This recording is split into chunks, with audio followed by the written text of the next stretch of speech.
Message is being broadcast by the Department of Defense of the Republic.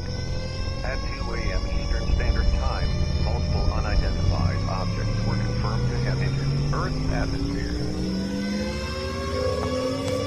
Discovery Houston, 20 seconds to LOS speed ready. Contact, nice, clear in orbit. The first message that comes to you is you are a divine being. You matter. You count. You come from realms of unimaginable power and light, and you will return to those realms.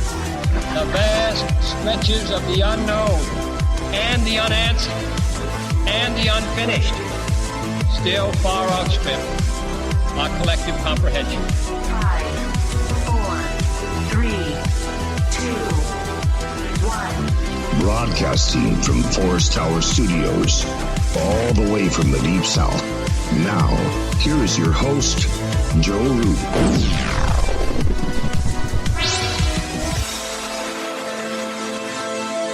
Good evening.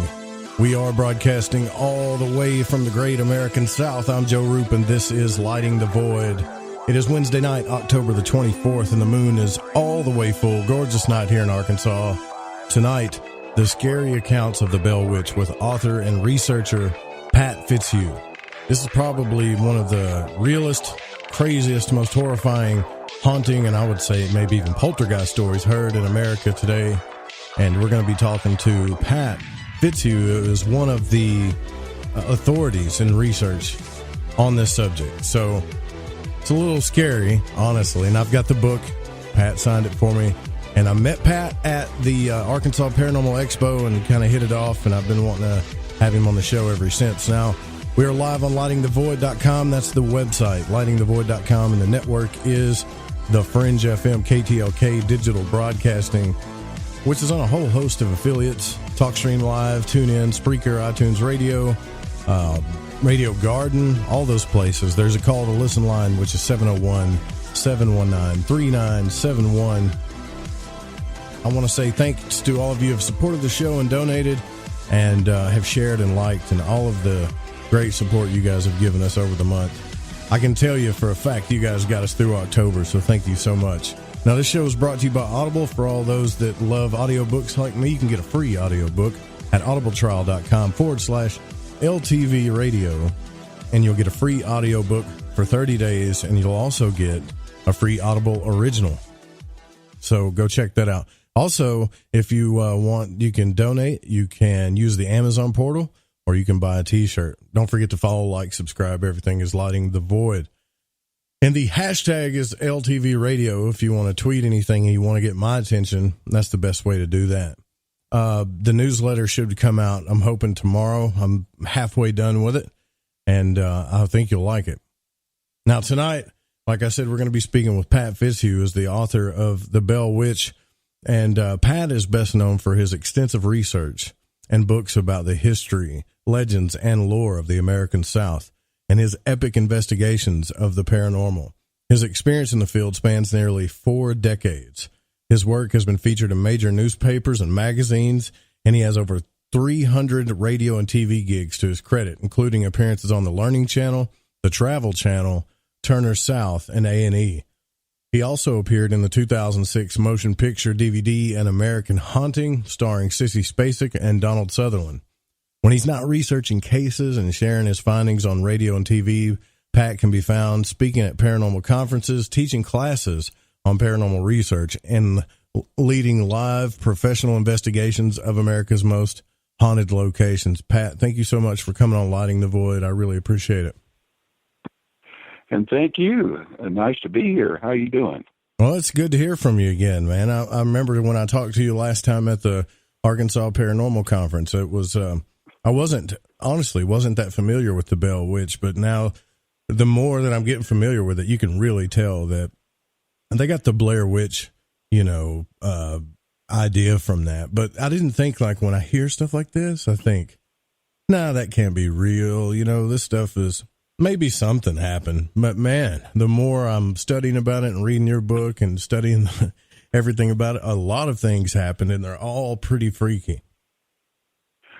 Yeah, a whole lot of things indeed. You know, it's one of those stories that you hear about it, you start to research it, and all of a sudden it's like in your blood, and it just grows on you from there. And you know, every answer you find brings 20 more questions, and you know, it's just a big sleuthing type quest into the unknown. And with 200 years of time between you and it, and so much can happen over that time, you know, where stories can be embellished or distorted, evidence can deteriorate or fade away.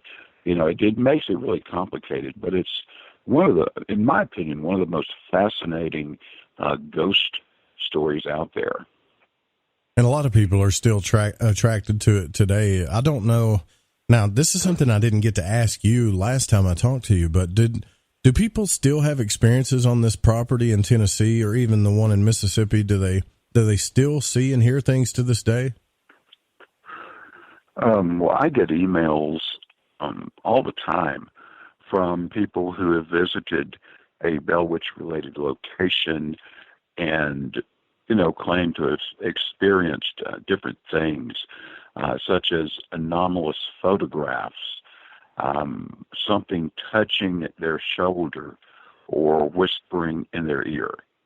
And, I don't really know what to make out of those things at face value, because I know if somebody knows they're in a Bell Witch-related location, they can become more nervous, more sensitive, and sometimes the human power of suggestion comes into play, where something natural happens, but you're not really sure, and it makes you afraid, and then it seems like all these other things are happening.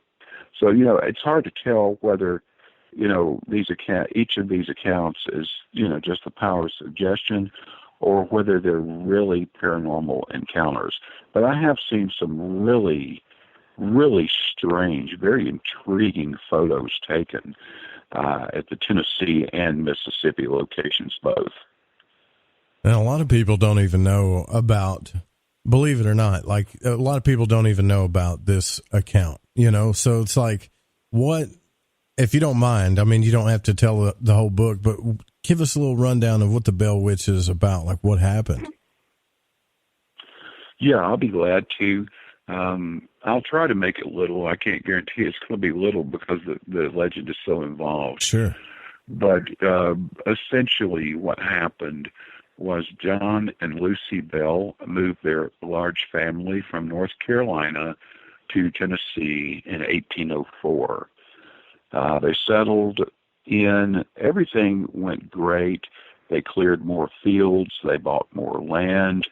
John Bell was appointed as an elder of his church. They got along well with others in the community of Red River. Everything seemed great until the early fall of 1817, some 13 years after they had arrived. And it started out by the family seeing strange-looking animals, like out in the fields, and in a couple of cases, even strange-looking birds, things that they could not identify. And it's like these animals would just stare at them, almost as though they were tame animals. They would just come right up to them and stare at them. But then when they tried to pull out their guns to shoot at them, the animals would vanish. Not as in run away vanish, but actually vanish into thin air. Right. And this was just the beginning. And then as the wintertime set in, winter of 1817, they began hearing clawing sounds on the walls of their log home. And eventually the sounds came inside, and they complained of hearing things like chains being dragged across the floor, rocks being dropped on the roof, furniture being slid across the floor, just a whole host of just strange noises. Didn't they say one of the animals had the head of a rabbit and the body of a dog, or it was maybe that I got that backwards? Like no, that was correct. That was an animal that John Bell reported seeing when he was checking his cornrows one morning. That's and so they just weird. stared at him. Yeah, it was weird. But these disturbances with the noises, which, at this point they sound like, like a poltergeist type entity. The family didn't know what they were. They would fire up their candles, go around inside the house, couldn't find anything, go outside the house, look around for a prankster, and they would find no one.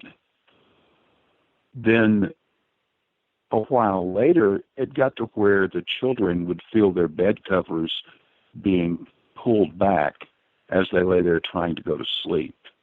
And on one occasion, the youngest daughter, Betsy, grabbed her bed covers and jerked them back after they had been pulled down. And she was violently slapped in the face. She cried and screamed, and her parents ran into her room with their candles. They looked around. They couldn't find anybody hiding, and they were sure it could not have been her brothers playing a prank, at least not such a dirty, awful prank as that. And when they moved over close to Betsy's face, get close to her and comfort her, they noticed these welts and handprints all over her face where something had hit her severely. And it was a seemingly irresistible force, and it was unseen. Wow. Then over time, over the next 6 to 8 months, the family began hearing faint whispers that they described as being those of a feeble, faint old lady who was on the verge of crying. But they couldn't make out what these whispers were saying. They would hear them usually at night, sometimes even in the day, and not always in the house, but even if they were out walking in the fields or the children were walking down the little dirt road to the schoolhouse. It seemed these little voices followed them everywhere. And over time, people heard about these disturbances on and around the Bell farm, and they came to try to figure out what was going on. Some were believers and prayed with the Bells to try and get rid of this sinister entity. Then there were others who were skeptics, and they usually didn't fare very well with whatever this entity was. But as more people came and paid more attention to this thing, the stronger its voice became and the stronger its disturbances became. This thing became more violent. Not only would it strike Betsy Bell randomly, but also her siblings. And as this voice grew stronger, people got to where they could hear and understand what this thing was saying. They would ask what it was, and every time somebody would ask, it would give a different story. Sometimes it was the next door step-grandmother.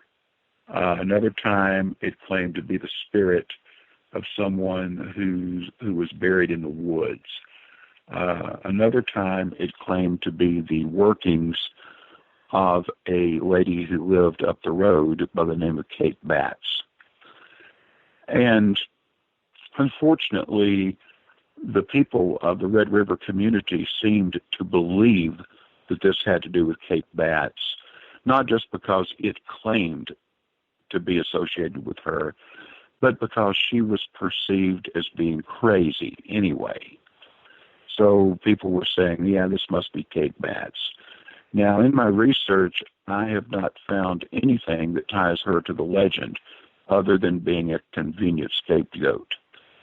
But didn't she hold somebody down in church? And, I mean, she was kind of crazy, though, right? Like that. Yes, she was involved in a lot of different antics, and most were centered around her trying to do things that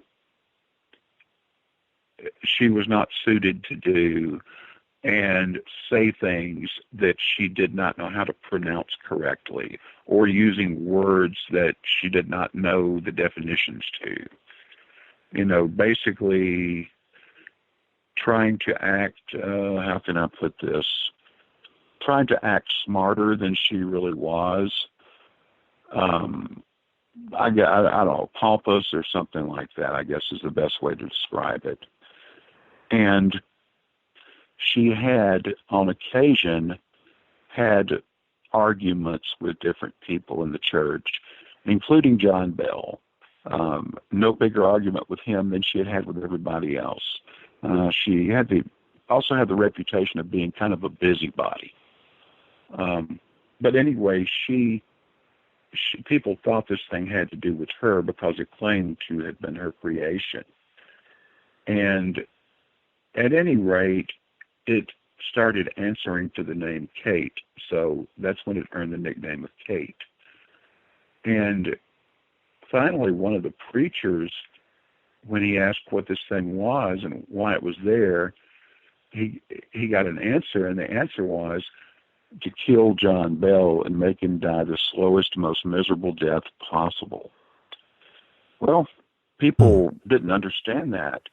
John Bell, I mean, he had his ups and downs and stuff, but he was a well-liked person in the community, and nobody had any idea why this thing would want to kill John Bell. But interestingly enough, shortly after that revelation, Mr. Bell began to experience problems with his mouth and jaws anytime he would try to eat. And he had difficulty swallowing. Other times he complained of something felt like a stick in his mouth, and it was pushing out the sides of his mouth. And this continued, and it got worse. And, of course, the entity, or I'll refer to her as Kate, took full credit, saying that she was doing that because she was going to make him die a slow death. Meanwhile, more and more people came, including Major General Andrew Jackson. And incidentally, Jackson had been the commander over Ms. Bell's two oldest sons a few years earlier in the War of 1812. And he was really interested. So he checked out the situation, and he and his men had an encounter, probably too long to get into for this interview. But they had an encounter. According to the legend, they did. I haven't found any proof that they really did, but we heard that they did. Then, Mr. Bell became sicker and sicker. Mrs. Bell got sick for a while. She was bedridden for a little over, I think, a month. And during this time, Kate, or the Bell Witch entity, was nice to her. It would sing hymns to her. It would bring her fruit, and the fruit and nuts would just drop out of thin air into the bed where she lay. It was just crazy. This thing was so violent. So it was mean to John, but nice to her? It was mean to everybody, but nice to Mrs. Bell. Okay. And nice to one of the neighbors named Calvin Johnson. However, my own theory on this is, even though the entity may have acted nice and compassionate towards Mrs. Bell, and even said that Mrs. Bell was the finest woman who ever walked the face of the earth, I actually think the entity was very mean to Mrs. Bell, because the whole time Mrs. Bell was receiving all this special sweet treatment, this thing was beating Mrs. Bell's children and husband to within inches of their lives. And there was not a thing Mrs. Bell could do about it. So, to me, telling someone they're nice and sweet and bringing them food and drinks, and at the same time beating the crap out of the rest of their family right in front of you, to me is a form of mental torture. So I don't personally think Kate was nice to Mrs. Bell for that reason. But she tried to come to her as being nice, kind of like a wolf. What do you call it? A wolf in sheep's clothing? Yeah, exactly. So this happened too, real quick. I want to say and you can correct me on the dates, but this happened like late 1700s, early 1800s, right? I mean, this was way back in the day, wasn't it? The main disturbances were between 1817 and 1821. Okay. And right now, the things I'm talking about, we're at about 1819, the latter part of 1819 now. See, this thing, it started out as something small, and it grew stronger and wiser with the more attention that people paid to it. And, by 1819, it was able to talk and bring grapes and hazelnuts to Mrs. Bell. It also liked to talk to the preachers. In fact, it loved to argue with the local preachers. There were 3 local preachers, and sometimes they would come over to the Bell house, try to talk to this thing and try to banish it away. And the thing would always end up arguing with them over biblical scriptures. And it was just amazing. The thing seemed to love to argue. Well, by about mid-1820, Mr. Bell's problems had become so severe that he began having spells where he would occasionally have seizures. And, of course, Kate took credit for that, even though modern medicine tells us he most likely had a problem with his central nervous system. But Kate took credit for that. And throughout the rest of 1820, Mr. Bell's health declined something terrible. Then on December 20th, 1820, he died. And Kate's voice could be heard all over the bedroom, laughing and bragging about killing him. And about the same time, John Bell Jr., who was present, found a vial of dark liquid that was mysteriously sitting next to the bed, but it wasn't what the doctor had brought the day before. So he opened it up, took a whiff of it, and it just about knocked him out. Well, it just so happens the family cat walked into the room about that time. So he dropped a couple of drops of that liquid onto the tongue of the cat. And the legend has it that the cat jumped up in the air, spun around 2 or 3 times, and then was dead by the time it landed on the floor. And of course, Kate took joy in that and saying, "Oh yeah, it killed that cat. That's what I gave Mr. Bell last night, and that fixed him." Good. So Mr. Bell died. He had one of the largest funerals ever held in Robertson County. It was a real cold and dreary winter that year. And Kate's activities, the disturbances, the violent attacks of people, arguing with the preachers, predicting the future, telling people about their past, and all these wild things it would do really, really slowed down. Almost as though Mr. Bell's death was what would finally banish it. But that was not the case. Betsy Bell, by that time, was a teenager, and she became engaged to a neighbor by the name of Joshua Gardner. Everybody was happy about that. They made a good couple. Both their families were pretty well-to-do and all that jazz, But Kate objected to it. And according to the legends, she would scream in Betsy's ear over and over and over again, "Please don't marry Joshua Gardner. Whatever you do, don't marry Joshua."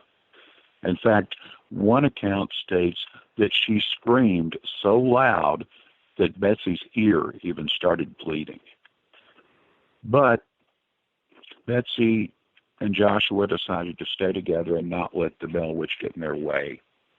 But of course, that didn't last much longer. It lasted until about April of 1821, when Betsy finally realized that if she went ahead with marrying Joshua, that Joshua might suffer the same fate that her father had suffered at the hands of Kate. So she broke up with Joshua. He moved away to he moved away to West Tennessee. And then after that, it seemed the disturbances stopped. The entity promised to come back to somebody in the Bell family in 7 years. So the next 7 years were quiet, but sure enough, in 1828, Kate returned to the Bell family, but only visited John Bell Jr. In fact, he was probably, in my opinion, the only member of the family that Kate really respected. She never, ever said anything bad to him. She never tried to attack him or anything. I think part of that was because he was like 6'4" and weighed 240. The other part of that was anytime she attacked anybody in the family, he would jump up out of his chair and start cursing at her, telling her to attack him. So I think she kind of he maybe put the fear of God into her. I don't know, but she respected him. And she came back in 1828, and they sat down for 3 nights and had conversations. The first night was about the past.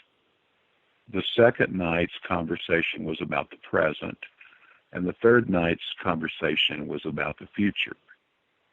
Then at the end of that conversation, almost daybreak, Kate bade farewell and promised to return to the most direct descendant of John Bell in 107 years, which would have put it in 1935.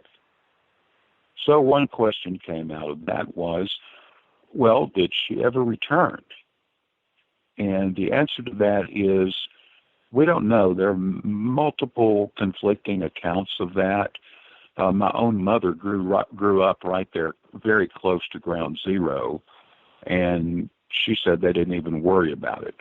But a lot of people, because of all the things that have happened there and continue to happen, although not as bad as what happened to the Bell family, they still happen, many people feel that she never, ever left the place and is still there today in some form.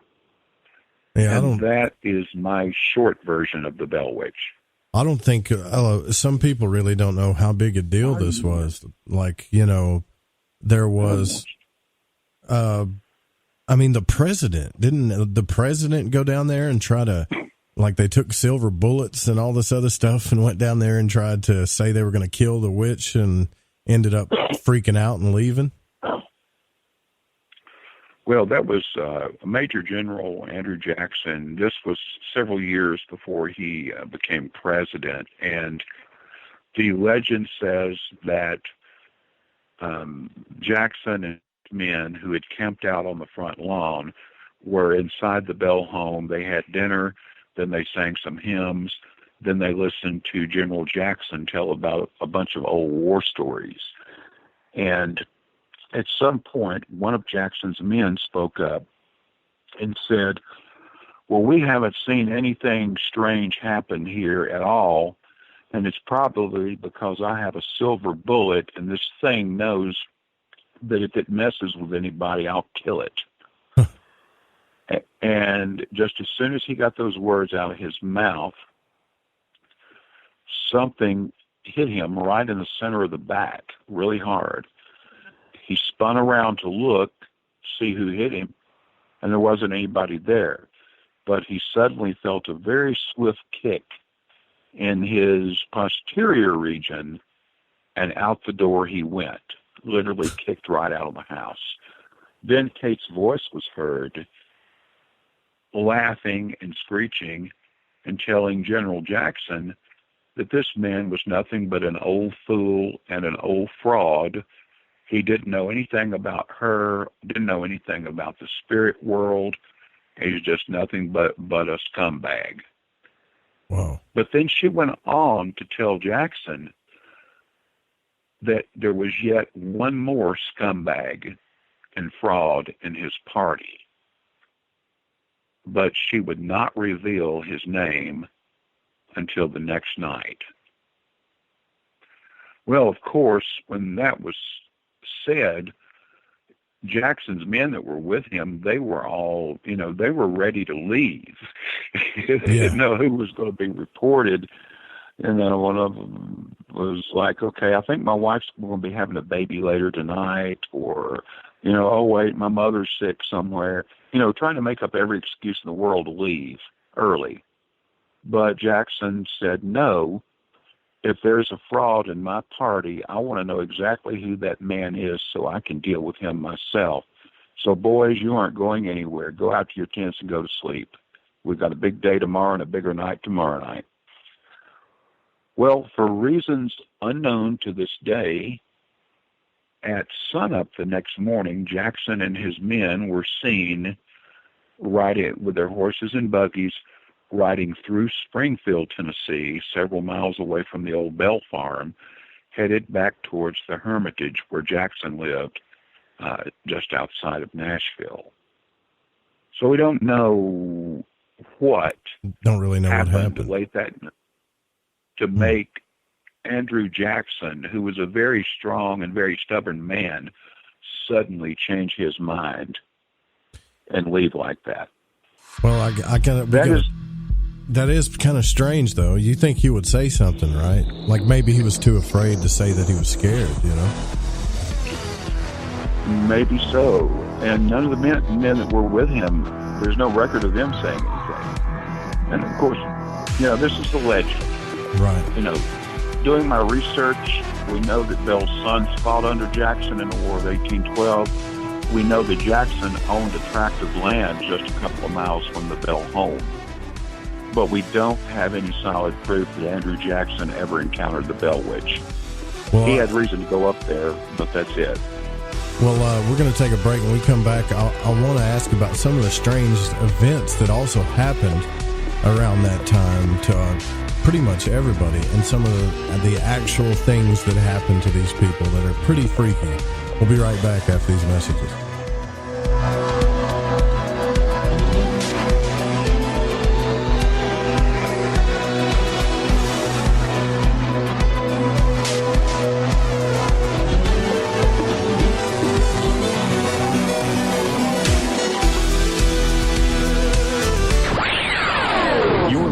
To Lighting the Void Radio. The truth is out there. There's something out here. And so are we. KTOK Digital Broadcasting, The Fringe FM. From Studio 303, it's the Stranger Than Fiction News for The Fringe FM, bringing light to the stories that surround us. Another man shares an encounter with a dinosaur bird. A Goshen, Indiana man says he and a group of friends came across an unidentified flying animal that resembled a pterodactyl with a wingspan of approximately 12 feet. The eyewitness, a 39-year-old professional trainer who provided his full name and contact information but asked to remain anonymous, sent the following report to Cryptozoology News. Quote, I just read your article about the dinosaur-winged creature a man saw, and that brought back some interesting memories. We were taking a night hike to a local dam. It was my second year college at Goshen College back in the year 2000. I was with a few people and a friend of mine who lived within a 3-minute walk to the dam. We always liked to take night hikes, especially on full moon nights. This was around early to mid-September, and we could remember the moon being super big and bright. The dam area has a long walk to the edge where the waterfall flows over into a smaller part of the Elkhart River. There's another part that goes into the wooded trail section down below. You can take some steps down this rocky area down to where the dam falls and flows into the river. In that area, there's a lot of vegetation and whatnot. A lot of people use that area for fishing and just hanging out. But on this night, we only made it up to the upper part where the waterfall drops off. Not even a minute getting into the edge of the falls, we heard this loud rumbling noise where the rocks were at. It sounded as if something was moving the rocks around. All of a sudden, we see this dinosaur-looking creature come flying upwards from the area. It was dark, but we could still see it in the moonlight. We knew it wasn't a stork or any other type of bird because we were close enough to feel a huge gust of wind coming from the creature as it took off. The sound of the flaps from the wings sounded like something from the Jurassic Park movie. However, it was not the scariest part of the two flaps into the air. We heard the brush down below, which connects the woods, move around. And then we heard the loudest boom. Someone shot a shotgun at it. We took off running as fast as we could. We ran around 100 feet before we could see the large creature crash into a tree across the lake.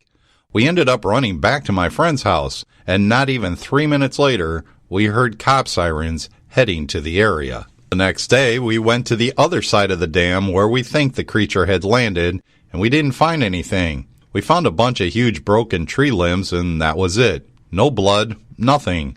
The other odd part was there was an old man that was walking the dog in the area. He stopped by us and looked up and said, "You saw it as well, didn't you?" We said, "Saw what?"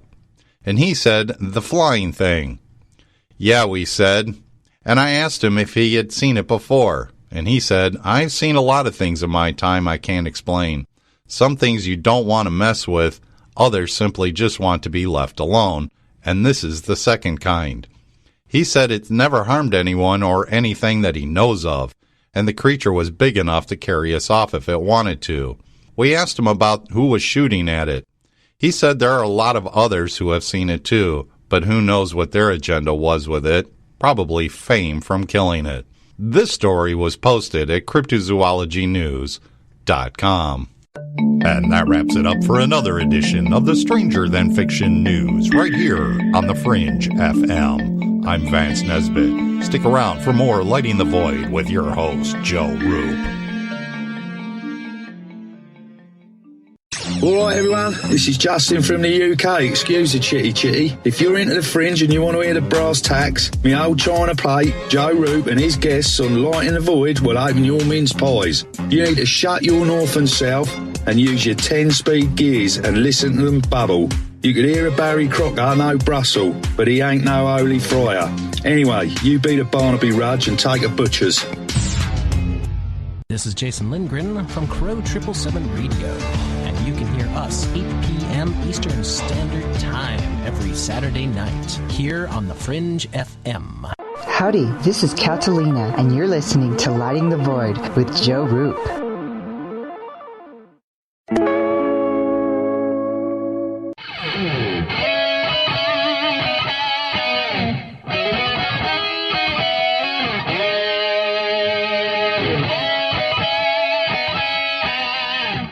Welcome back to Lighting the Void. I'm your host, Joe Roop. We're here with the author, researcher, and paranormal adventurer, Pat Fitzhugh. We're talking about the Bell Witch tonight.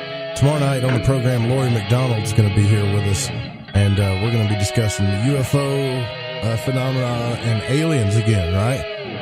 Awesome topic. And the next week, we're going to have some big surprises for you next week. Also, the Halloween special that is being run by Alex Exum coming Halloween Day and Halloween night. You don't want to miss that. Big surprises are in for you. But tonight, we're talking about the horrifying story of the Bell Witch. We're here with Pat, and I do want to really talk about something strange that I think is, I don't know if it's related, but it's kind of weird that this happened. And you can, please feel free to correct me, Pat, because in your book here, I mean, like you said during the break, it's practically an encyclopedia of the story of the Bell Witch. And so what I think is strange is during this time, wasn't there a comet in the sky and that happened, and everybody was like, look, this is a sign for bad things to come. And then they had that really bad earthquake of wasn't it like an 1811 that made the Mississippi flow backwards, and all kinds of weird stuff happened back then, didn't it? Well, yeah, a lot of things happened in the years leading up to the Bell disturbances. The New Madrid fault line along the Tennessee, Missouri, and Arkansas border and the Mississippi River erupted like something crazy in the winter of 1811 and 1812. It did some of the things you mentioned. It made church bells crack, and as a result, even formed a lake in northwestern Tennessee called Reelfoot Lake, which has a legend even behind it. And in addition to to that happening, there was also some dissension among members of the Baptist Church. Some of the Baptists, or a lot of the Baptists, stuck with their belief of Calvinism. Basically is a doctrine of predestination taught by evangelist and scholar John Calvin. And other Baptists were more along the lines of what we call salvation, where a person can be repenting and be forgiven of their sins. So that caused a lot of turbulence within the Baptist Church, even members, questioning their own religious convictions. Am I right by being Calvinistic? Is salvation really a thing? There's a lot of uncertainty and turmoil there that led to a lot of arguing and just general sense of uneasiness for a while. And in the year 1815, 2 years before the Bell disturbances began, all of that dissension and argument made its way to Red River. And it was taken up by Reuben Ross, who was an elder of the Red River Baptist Church, along with John Bell at the time. And the Red River Baptist Church actually split. So there was Red River, which was known as the Primitive Baptist Church, and then the other ones went and formed another church, a Baptist church a few miles away. So we had that religious turbulence going on in the church communities. Then another thing we had going on at about the same time was in the Presbyterian religion. Different set of circumstances and arguments, but basically the same type of turbulence came up, and a lot of very, very deep worrying about people's religious convictions among what was known as the Old Lights and the New Lights Presbyterians. So we had that. So you take the two church dissension things and splits within the two churches, then add on top of that these earthquakes that caused so much of a stir all over the Mid-South in 1811. You take all that, put it in a pot, stir it up really well, and you're going to have some people who are just, they have a renewed interest in religion. And not only that, but are also sensitive to a whole lot of things. I mean, these arguments or issues that came in the churches were things these people at one time thought would never happen. And then the earthquake, they had different theories, but a lot of people, even though the land was pretty much not very well settled at the time, what people that were there were thinking these earthquakes were in response to people not having the correct religious beliefs, or perhaps people not living right. There's just a lot of turbulence and belly aching during that period of time. So then we got to remember 125 years before that, back in the late, I think, 1600s or so, we had people up in Salem, Massachusetts being burned at the stake. Anytime a young lady or young man or somebody got sick or got a little too nervous or got too long of a stomach ache, they were accused of practicing witchcraft and burned at the stake. So, yeah, I don't think the Bell Witch disturbances could have happened at a worse time. In fact, the Salem witch trials and all that, and people's perception of the supernatural, and especially things that they do not understand within the supernatural, it was just really sky high.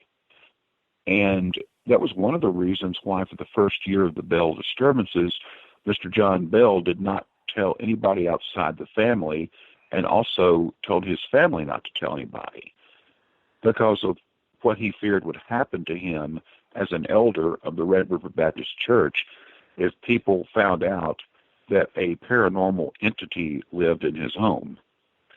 So, yeah, a lot was going on back then. It was a very busy time. Well, I heard you say earlier that you didn't know if it was Kate. And keep in mind, what I was talking about before the break, guys, is that this entity, whatever this thing was slapping people. I'm talking about loud. People said they heard them in the house. They could hear them slapping I don't know if it was the kids. Was it the kids that it was slapping, or all of them? It was the kids. Oh my God! Well, it was the young kids slapping, and then one occasion, the entity allegedly spanked a baby at somebody else's house nearby and laughed about it.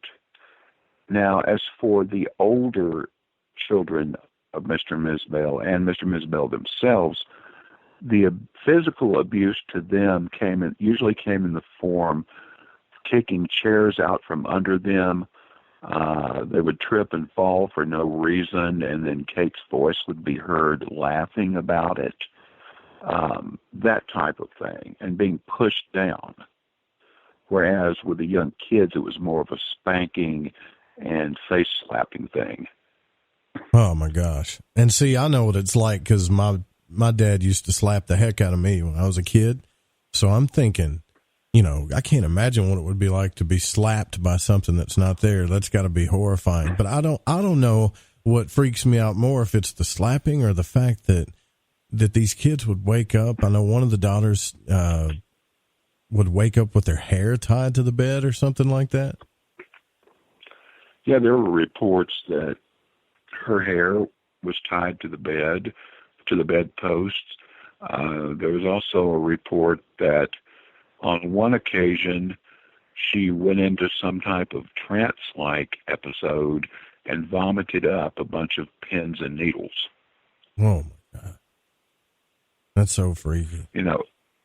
Right. And this whole Bell Witch haunting thing, it's just so eclectic in that, some of the things you see or hear about it rather sound like a classic poltergeist. Mm-hmm. The banging on furniture, knocking things around, and maybe even the hitting people part.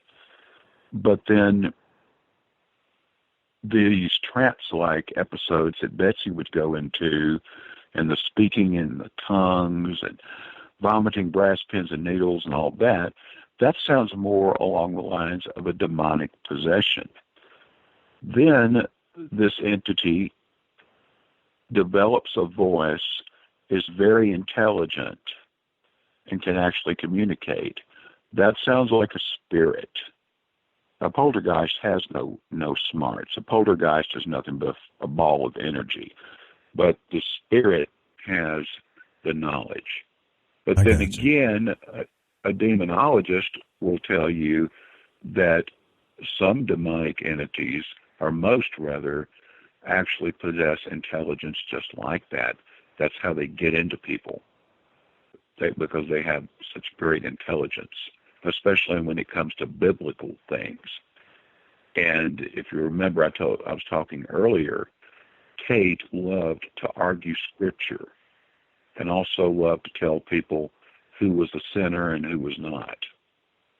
So, it's like poltergeist, a spirit, a demonic possession, a lot of different things going on there over that 4-year period.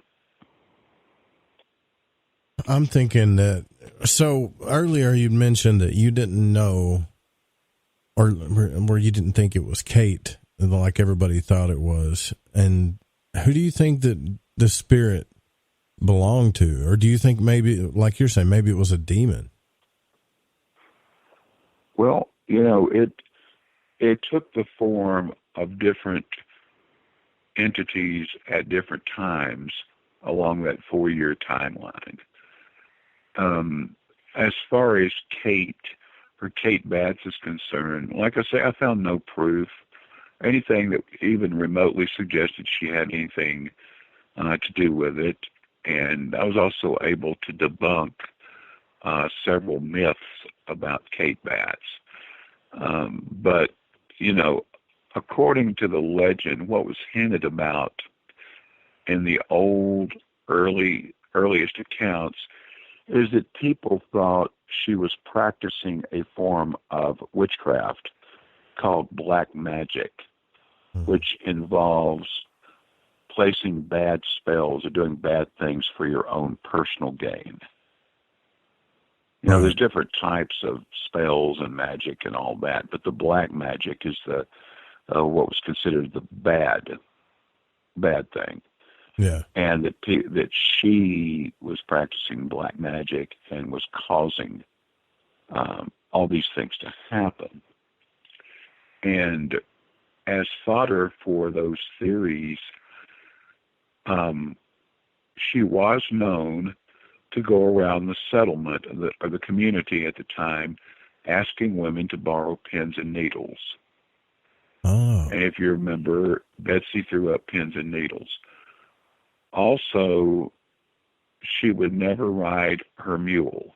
Anywhere she traveled, she would carry the mule with her, but she would not ever hop on it and ride.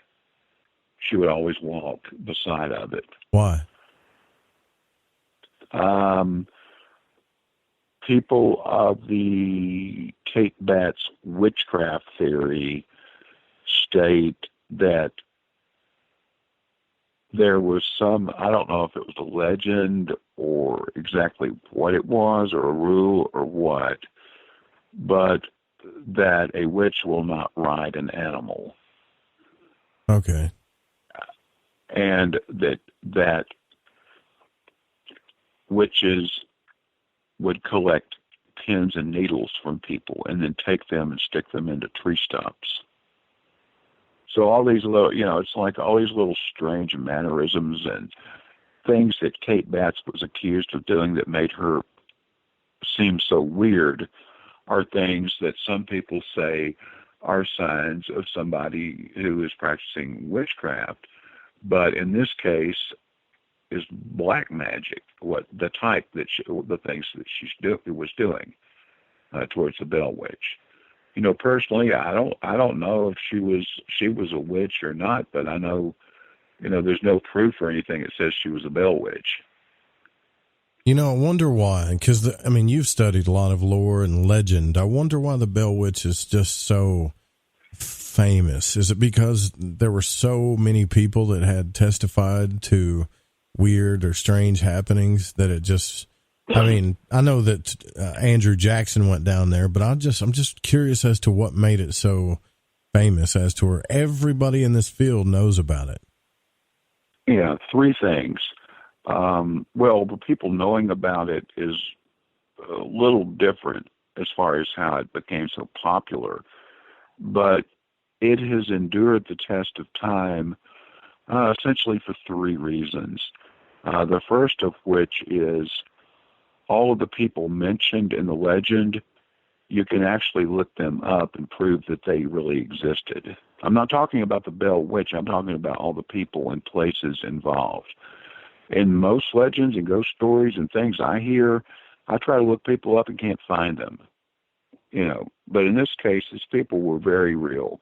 The second thing has to do, of course, with the documentation. So many people documented as having seen this, and this, these accounts came from everybody from farmers to lawyers to members of the clergy. So really broad group of people attesting to these things.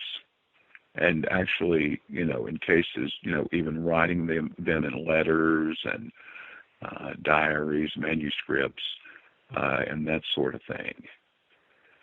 And then the third reason why it's endured the test of time is that, as I mentioned earlier, every answer yields 20 more questions.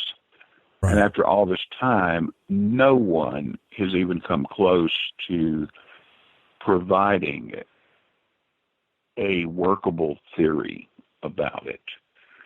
Every theory out there has holes in it. None of them can be proven. None of the theories prove what the Bell Witch was or what it was not, any of that.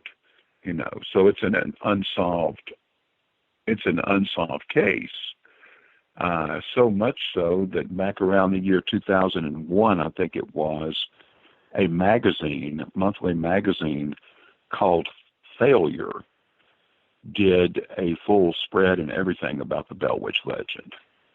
And their take on it was, since they specialized in discussing great American failures, their take was that after all these years and people trying to research it, that no one has been able to come up with a theory that's even close. So that's the third reason why it's endured the test of time.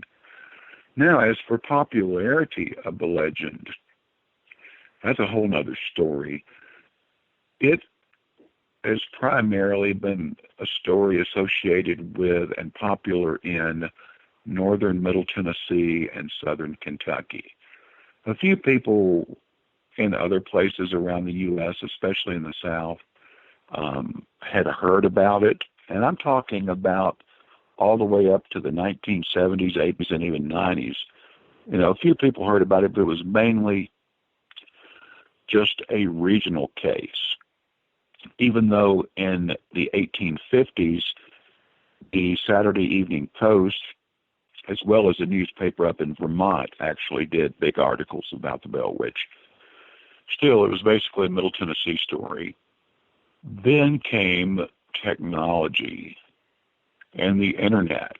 Now, the internet has been around a lot longer than most people think, but the World Wide Web piece didn't really come to fruition until around 1992 to 1995 time frame. And that helped circulate the story. It was that year that I set up a Bell Witch website. It first appeared on my CompuServe account, then it went into a GeoCities account for a few years, and then finally in 1999, I bought an actual domain name, bellwitch.org, and put the site on its own hosting service and ran it as a standalone website, and still do. And that site has several million visitors every year. So, you know, after that site was put online in the 1990s, quite a few new books were written about the Bell Witch. People started, you know, talking about it in circles that you wouldn't think would know anything about the Bell Witch. That was a big thing, the technology and getting that Bell Witch website out there. Right. Then, in 1999, came the Blair Witch Project movie, and a major misunderstanding on the part of a lot of people. Before the movie aired or came out, there was a short video, kind of like a trailer, documentary trailer, in preparation for the movie.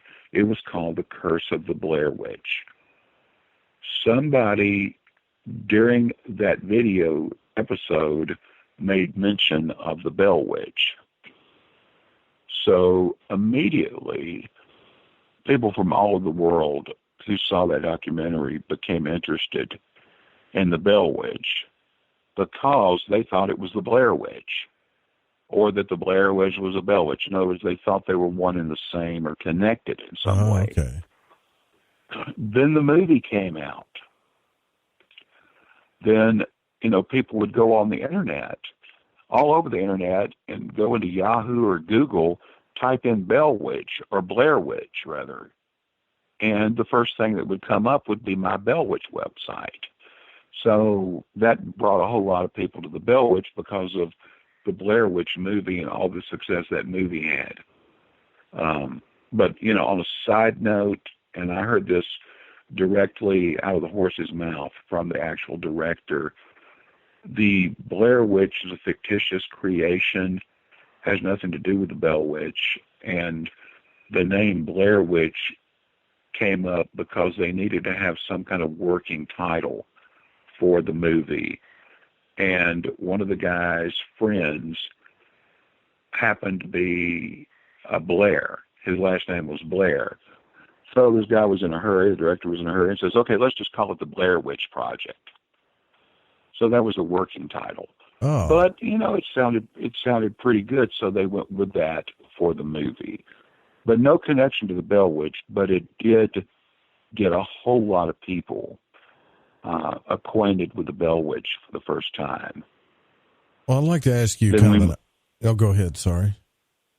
I was going to say that we moved forward to 2006, and there was a movie out called The American Haunting, which was based very loosely on the Bell Witch legend.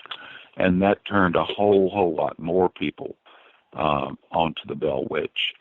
Then you started having these paranormal shows and all this, going on, talking about the Bell Witch and everything, and, chasing the Bell Witch through a cornfield and all this other crap. But,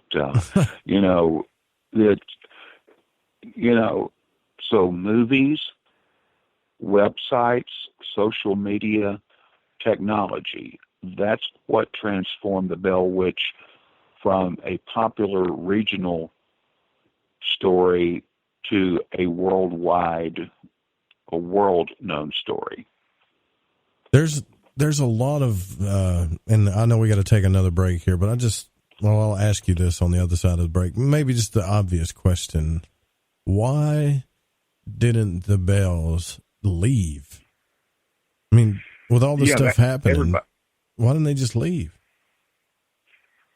Shoot, I would. Well, no, not me. I would pull a John Bell Jr. and I would challenge the thing. I would stay and try to find out what it was. I wouldn't curse it, but I wouldn't leave at all. But then again, if I were actually in a situation like that, I may feel a lot differently. But then, so why didn't they just up and leave? Well, according to the legend, they talked about it on several occasions, and Kate's voice would come up, disembodied voice, mind you, and say, you can't leave because you can go to the ends of the earth and I will be with you. I'll be in the air that you breathe. I'll be in the water that you drink. You will never be able to escape me. So that was the answer they were given, and they did not leave at that time. Incidentally, many years later, a heavy metal band actually wrote a heavy metal song about the Bell Witch, and they used some of those words in their song, which I thought was pretty cool.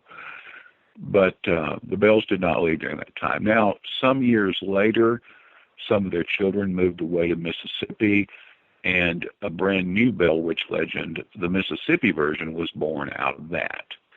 But that wasn't until, like I say, years after the Tennessee main Bell Witch disturbances. All right. Well, I'm going to get into some more specific questions here, and I'd kind of like to, I know we're mainly talking about the Bell Witch tonight, but I know that you wrote another book as well, and I'm trying to think of the name. Isn't it called The Ghostly Cries or something like that? You wrote another book besides the Bell Witch, right? Yeah, I've done several over the years, but those are the only two that I keep in print as of now, and I've got about 5 works in progress. That book's called Ghostly Cries from Dixie, and I would absolutely love to talk about it. It has a lot of good stuff in there. Yeah, sure. We can do that. All that and more when we come back. Don't forget, if you want to call in, and if I'm missing anything and you got a question about the Bell Witch, Pat is definitely the guy to talk to about it. So the call-in number is 1-800-588-0335. If you got any questions, or you can put them in the Spreaker chat, or email the show at contact@lightingthevoid.com, or text in at 501-777-5631. We'll be right back after these words.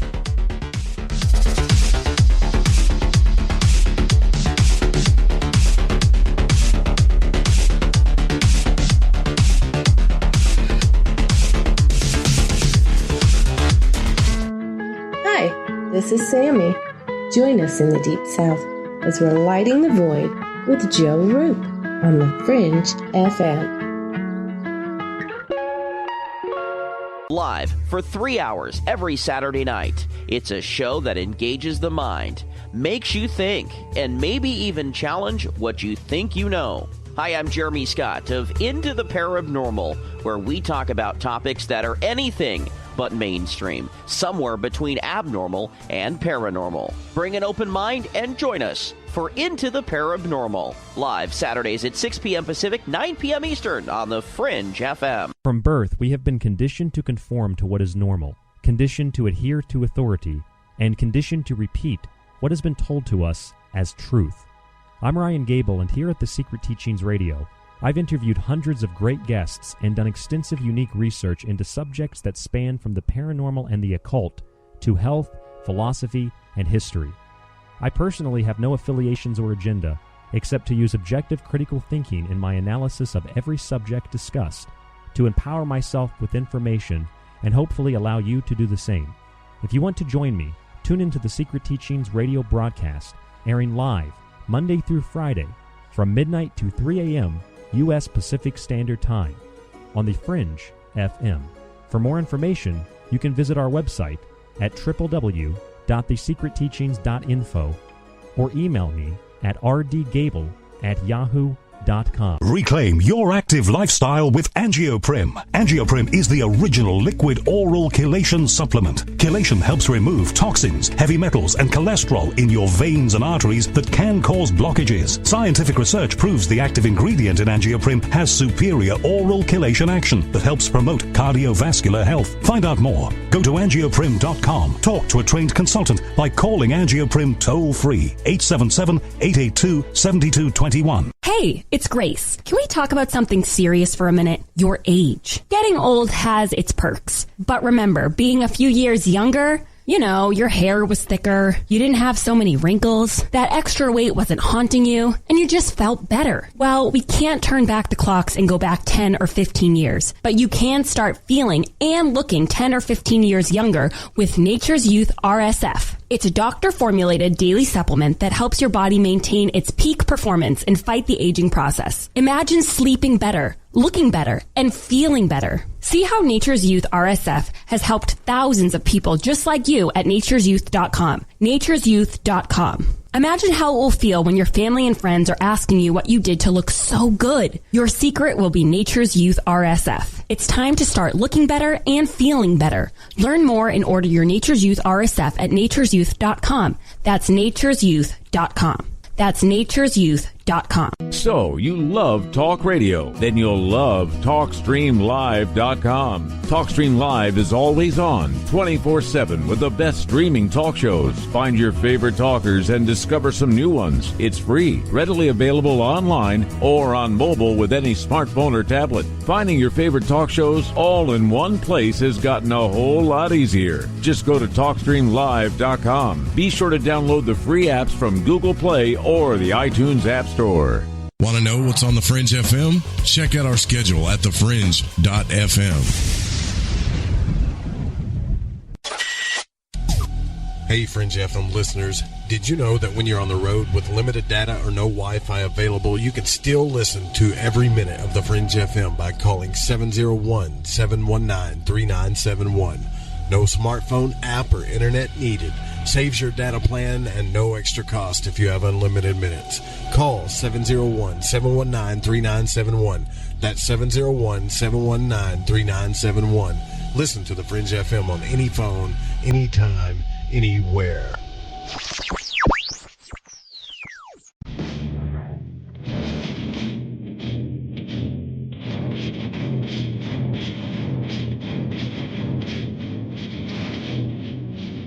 Ahoy there, Gigi here.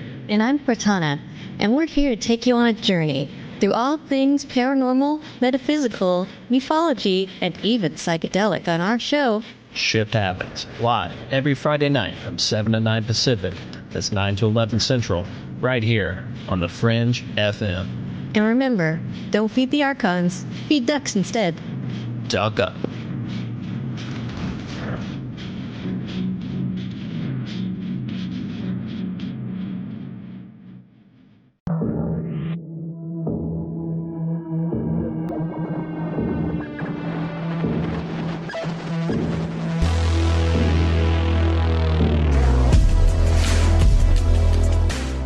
Welcome back to Lighting the Void. Tomorrow night on the program, Lori McDonald's going to be on here.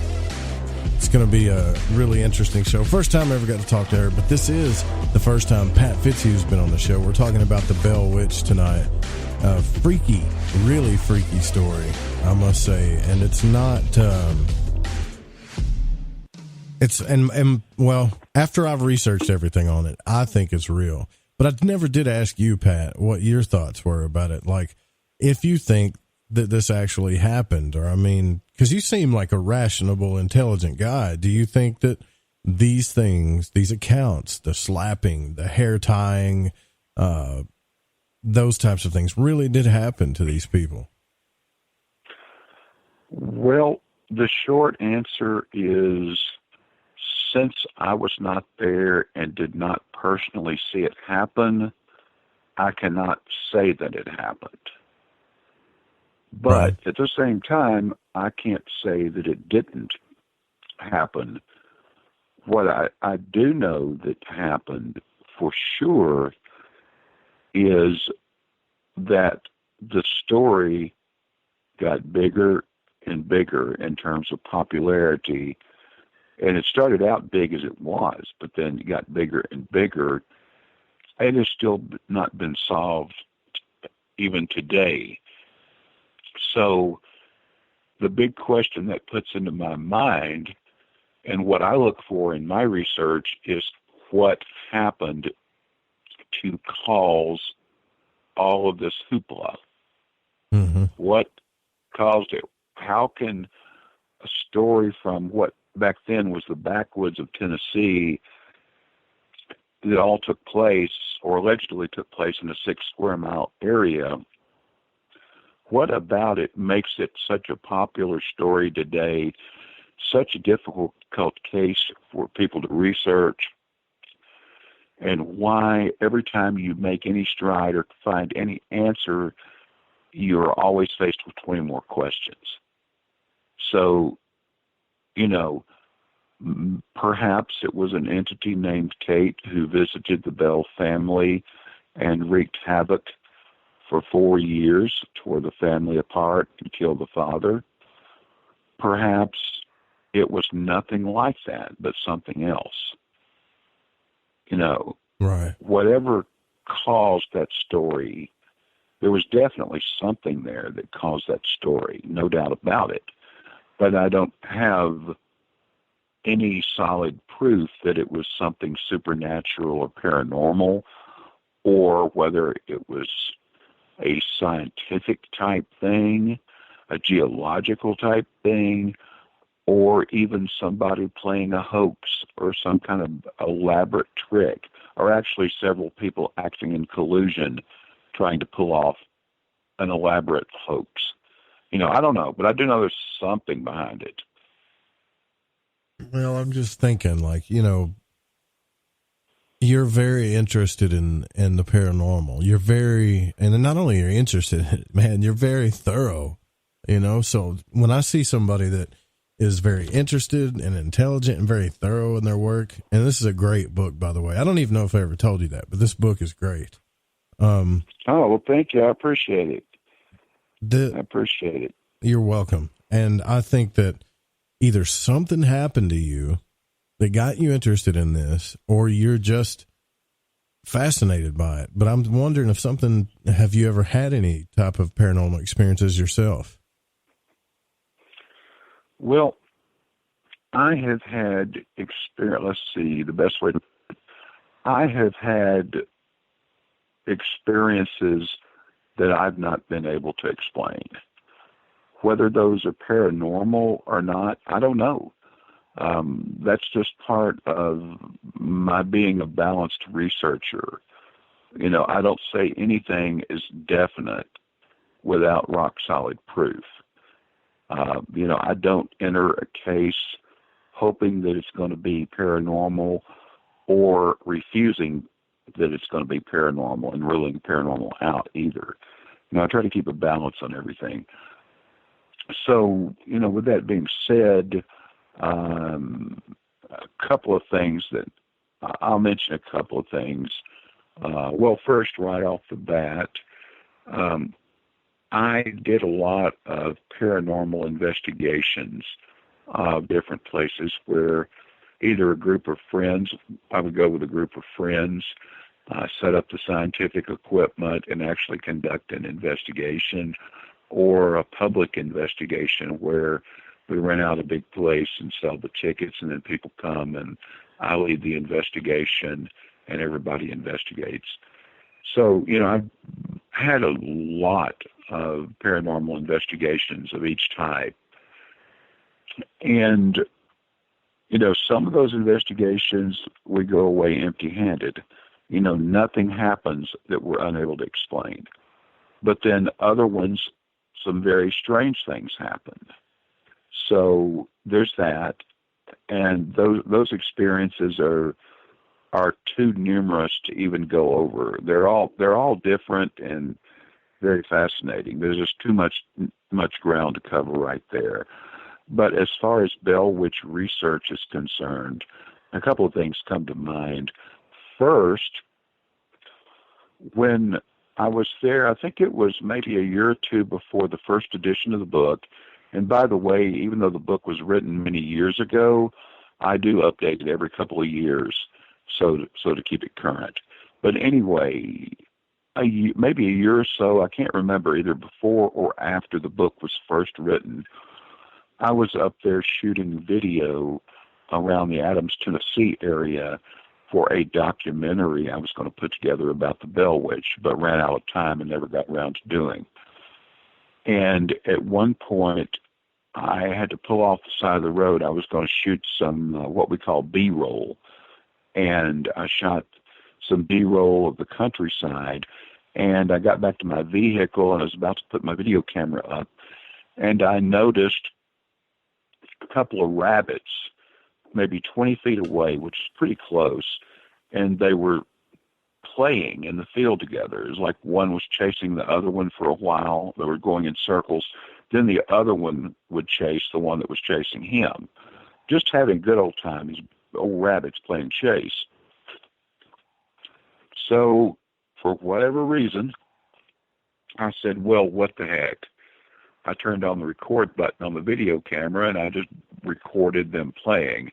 I think the idea there was that I was going to show that to my daughters when I got home. They were very young, very, very young at the time, and would have gotten a kick out of seeing the rabbits play on the video. So I filmed those rabbits, then got home, and like maybe a year or so later, when I finally got around to looking at the video that I shot and working on this documentary again, the part where the rabbits came up, and all I saw was the little grassy field area where they were. But the rabbits were no longer there. They were not in the video. What? And, right. And when I was filming those rabbits, it's not a case of mistaken aiming, and I didn't aim the camera at the right place. Because when I was filming those rabbits, I was looking through the viewfinder on the camera, and they were right square in the middle of the picture. And I even zoomed in where it looked like I was maybe only 5 or 10 feet away. But when I played the video back, there was just nothing but grass out there in those fields. There was no rabbits anywhere. Now, if that's not weird enough, the kicker here is that all throughout the Bell Witch legend, when the entity actually appeared to someone, it was a rabbit. Yeah, I remember reading about that. And just about every case, not every case, but almost every case where the people or the family would be talking about something that happened during the day, Kate would speak up and say, "You saw that big old rabbit about 20 yards to the east, right?"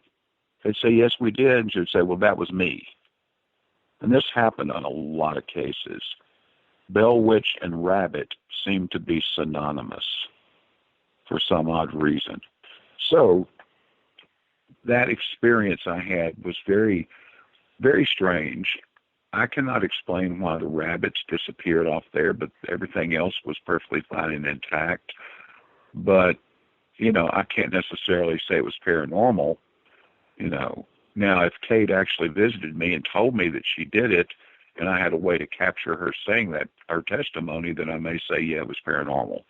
But that was one thing. The other thing that happened, which was ironically not even a quarter mile away, and this was not Bell Witch related. This was some research somebody had hired me to perform in that same area, Bell Witch area. There was a church there, and off to the side and behind the church was a big graveyard. And I had to go into the graveyard and look for some birth and death dates on a couple of graves, plus try to verify whether another person was buried there or not. So I was in there doing my thing, and I noticed right in front of me, I came up on this big old rabbit.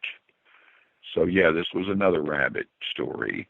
I came up on this rabbit, and he was kind of friendly. He was kind of goofy, actually. And I was kind of hungry that day, and, I grew up in the country. I mean, we used to chase rabbits on foot, hunt them down, and just grab them and end up taking them home and making rabbit stew. Mm-hmm. So for some reason, I decided I was going to try to chase this rabbit away. Well, he would let me get close enough to him where I could just about reach down and grab him, but not quite. And suddenly he ran right up underneath, or into this hole in the dirt going up underneath a very large gravestone. That was his hiding place. Well, I went on, did my thing a little bit, and I came back and passed by that same gravestone. I thought, I bet that dang rabbit's still in there. So I took my hand and slapped the side of the gravestone as hard as I could, hoping that the noise and the vibration would cause him to move or to come out. Well, the very exact second that my hand touched that gravestone, when I slapped it, a baby started squalling and crying. Wait, like a human baby or a baby rabbit? No, a human baby. What? Just like a doctor delivering a baby and slapping the baby on the butt for the first time, and you hear all this wee, wee, wee, and all that, crying and stuff. That's what I heard. Now, in all fairness, about 100 feet away was the beginning of a residential neighborhood, and this was during the summertime. And I know just by passing by some of those houses on the way up there that some people had their windows open because it was a hot day. So, even though it was weird, the first thing I thought was simply somebody around there had a window open, there was a baby in the room, and the baby started crying. And it was just a coincidence that my hand slapped that gravestone at the exact same time. So, the baby's probably in some house, no big deal. Well, and then I noticed something strange about the gravestone. It was not only strange because it was taller than I was, by probably about 1 inch taller than I was, and it was kind of thin, but there's something else I noticed. It looked pretty old, or moderately old, but there were no inscriptions on the stone. Just the big old granite or marble gravestone, whatever it was made out of, with nothing on it. I thought that was kind of weird. Then I thought, well, maybe there's something on top of it. Maybe they wanted the person they buried to be closer to heaven, so they inscribed their name on the top of the gravestone or something.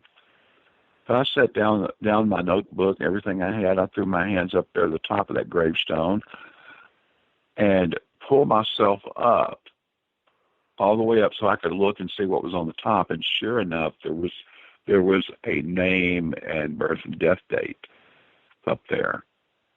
on top of the gravestone facing the sky.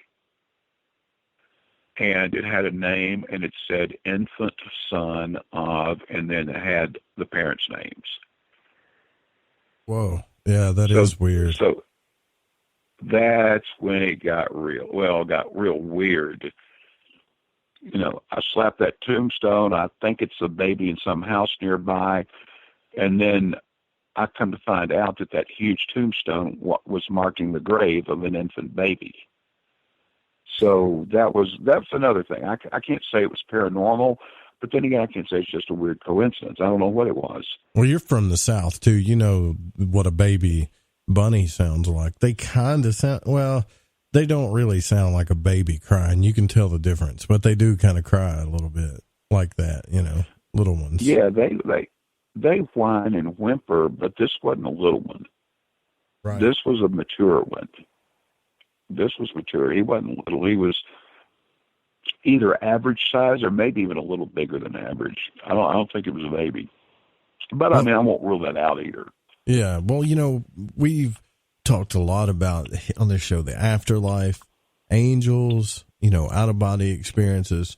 But I am interested in the paranormal. A lot of people, I've even had relatives tell me, Pat, that, well, you're just focused on the evil. Well, I'm not focused on the evil things. What I'm trying to figure out is do poltergeists, demons and things of that nature, do they really exist? Are they really interacting with us in this world?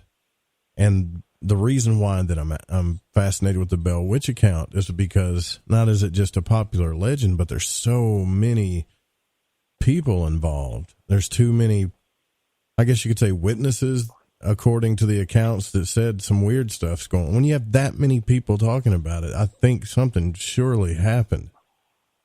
Exactly. Yeah. Something happened. Yeah.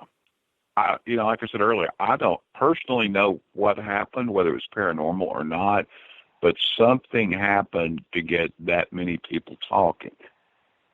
Definitely. Why didn't they get? And these they were get people priests? Did they get preachers? Or I mean, I got yes, kids. I don't know if you got kids, but if somebody's slapping my kids around and tying their hairs in knots and pulling the covers off, I'm going to a priest or a pastor or something, you know. Yeah, that's what happened. For the first year, the Bells kept this to themselves because they didn't want anything bad to happen to Mr. Bell because he was an elder of the church. But after a year, he told his best friend and his neighbor, and they both agreed that he needed to bring a preacher in. And at that point, they went and told Mr. Bell's preacher, and he was actually very compassionate about it, and agreed to try and help the Bells figure out what this was and to get rid of it. So yeah, he brought in the preacher. It just, it wasn't at first. It was a year later after it started. And they probably, I'm assuming they weren't very successful, right? I mean, or the story would be over, I would think. Right.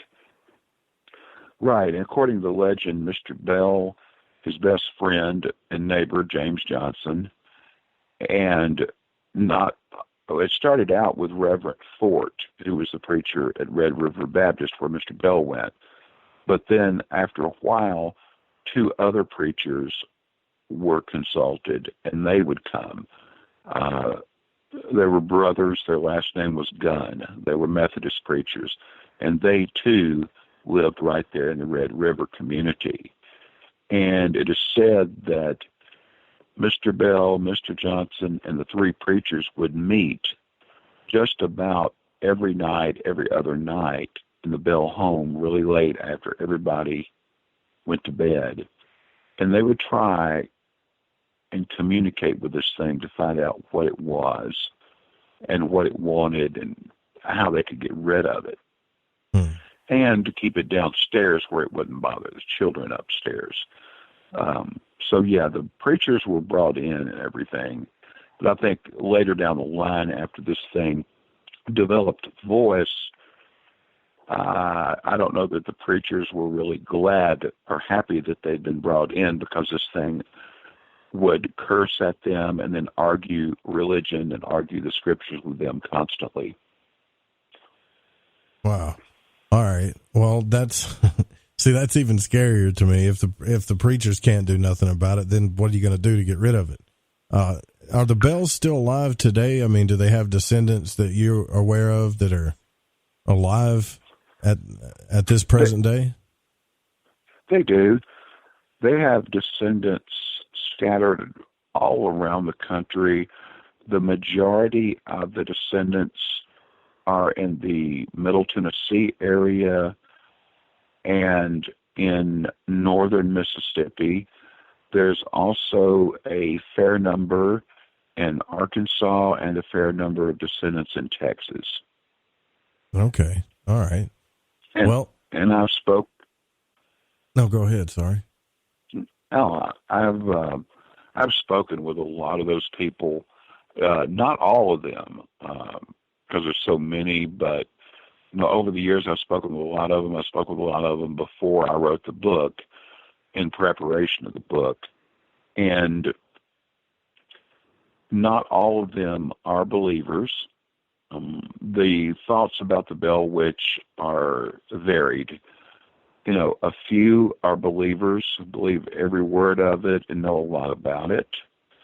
There are quite a few, I would say probably the majority, at least the ones I've met and talked to, are non-believers and are pretty much against the idea of the legend being told or celebrated or investigated or anything. They just, say, I don't believe in it and I wish everybody would stop all this crap. Yeah. And if you're involved in any type of Bell Witch research or trying to educate people about the legend or promote the legend, those particular ones will become your enemy really quick. But not just with that, that's just about writing books or doing paranormal TV. Anything else, you're always going to have your share of friends and enemies alike. But you've got those, the non-believers among the descendants. Then the third group of descendants you have are the people who will refuse to talk about it, and you don't know whether they're believers or not. As soon as you bring up the legend, if you're around them, they are out of there. If you approach them and want to talk about it, politely say no thank you and walk away. They absolutely won't talk about it. Some of the believers have said, that those who won't talk about it at all, probably half of them, it's because they don't believe it and they think it's silly, and the other half of them feel like there might be some kind of curse or, the possibility that something like that could happen to them if they were to talk about it. Well, I don't know if you remember me telling you this, but the night, and we got to take our midway break here, but I don't know if you remember me telling you this, Pat, but that night after I talked to you and just kind of skimmed over the Bell Witch book, and after you did your speech, I had a nightmare for the first time I've ever had in a long time. It was really strange. Wow. Yeah, I told the audience about it too. But listen, we got to take a break. We'll be right back after these words. We're with Pat Fitzhugh, author of The Bell Witch, and also the author of Ghostly Cries from Dixie, and we'll talk a little bit about that when we come back here in just a moment.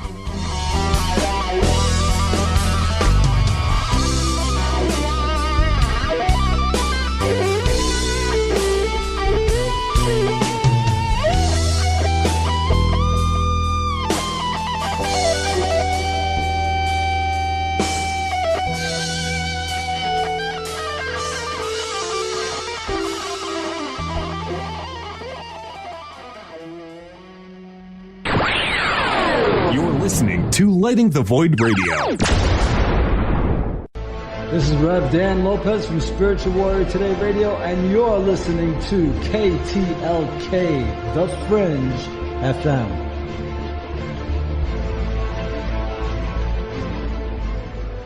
Occult Arcana is a balanced and objective guide to those subjects considered a part of the nature of light and darkness.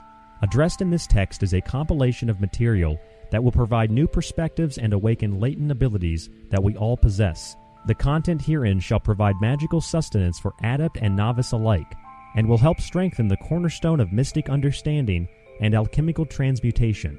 If you are interested in this modern grimoire, you can find detailed information and ways to order by visiting www.thesecretteachings.info. Although esoteric and occult studies remain vast, they are rooted within a universal philosophy that is difficult, if not impossible by finite terms, to explain in words. Language places restriction and erects barriers to understandings. By this it is to be understood that there are some things man should consider far too sacred to profane with definition. For these concepts and the manner by which we live our lives, we shall take a note from the Greek philosopher Pythagoras. Quote, "Silence is better than unmeaning words." End quote. To get your autographed copy of Occult Arcana today, simply visit www.thesecretteachings.info or email The Secret Teachings at rdgable@yahoo.com. Follow The Fringe FM on Facebook and Twitter at The Fringe FM. This is Paranormal News. I'm John Jeter. This sounds as cool as it does dangerous. Scientists have come up with a revolutionary plan to shoot ultra-hot lasers from space into the clouds. It's part of a plan to take satellite laser communication to the next level. There's a major shift from radio to optical laser systems underway, which has several technological advances, but optical lasers cannot pass through clouds. Researchers at the University de Genève, Switzerland, suggest using lasers capable of piercing clouds with light beams at 2,700 degrees Fahrenheit, which will create holes a few centimeters wide from shock waves in the cloud's water vapor. That would allow the satellite signal to pass through. Sounds really safe, right? Yeah. Still think it's impossible for one brain to communicate with another? We'll do you one better than that. Neuroscientists have successfully hooked up 3 brains to each other. That's 3 brains.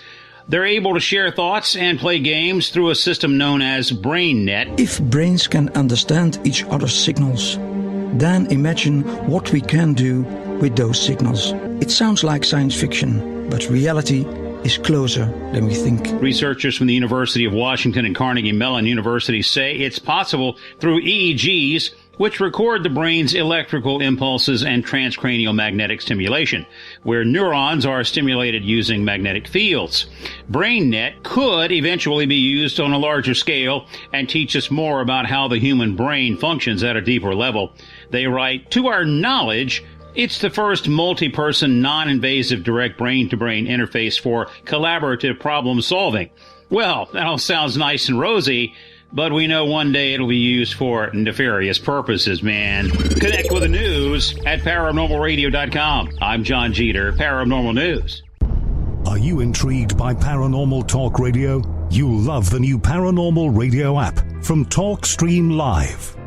You'll find a great selection of talk shows covering UFOs, ghosts, strange phenomena, and much more. Download the Paranormal Radio app now and start listening to the very best in paranormal talk entertainment, including the network you're listening to right now. The Paranormal Radio app, free in Google Play and the iOS App Store. So, you love talk radio? Then you'll love TalkStreamLive.com. TalkStream Live is always on, 24/7 with the best streaming talk shows. Find your favorite talkers and discover some new ones. It's free, readily available online or on mobile with any smartphone or tablet. Finding your favorite talk shows all in one place has gotten a whole lot easier. Just go to TalkStreamLive.com. Be sure to download the free apps from Google Play or the iTunes App Store.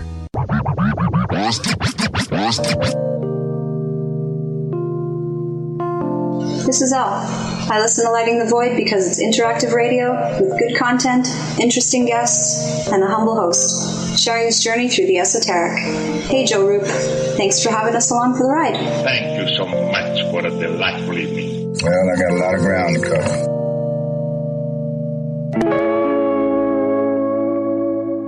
If you have hard water, the Lime Scale not only leaves white spots, it clogs pipes and breaks down appliances, costing you hundreds of dollars in energy and wear. Eliminate Lime Scale and other water issues like brown staining and bad odors with HydroCare water products available from Wave Home Solutions. Wave's affordable water systems don't use salts or chemicals. You'll love the way your water tastes, smells, and looks. Satisfaction guaranteed. For more information, go to bestwater123.com. That's bestwater123.com. Times are changing. The circus of politics, healthcare's low standards and high prices, and let's not forget food quality. What to do? Arm yourself with Life Change Tea at getthetea.com. In a world of chemical imbalance and poor air and water quality, it's time you make a move. Log on to getthetea.com and stock up on organic non-GMO supplements. Don't forget the tea. Cleansing your body never felt so good. And we have a brand new tea called Takedown Tea, which helps support healthy glucose. All natural body support so you can be at your best, naturally. All you have to do is log on to getthetea.com. That's getthetea.com. We're not a fad that comes and goes. We are the real deal. Join us and armor up. GetTheTea.com. That's GetTheTea.com. Changing America's health one tea bag at a time.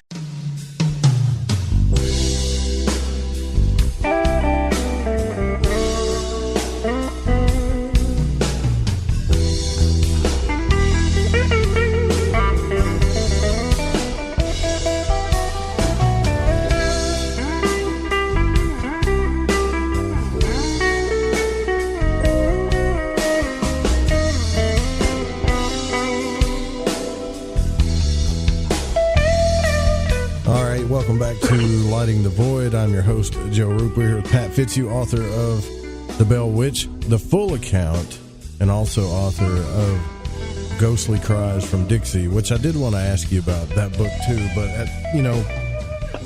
before the break, I was telling you about that nightmare I had, Pat. But, after I got the book from you and talked to you that day.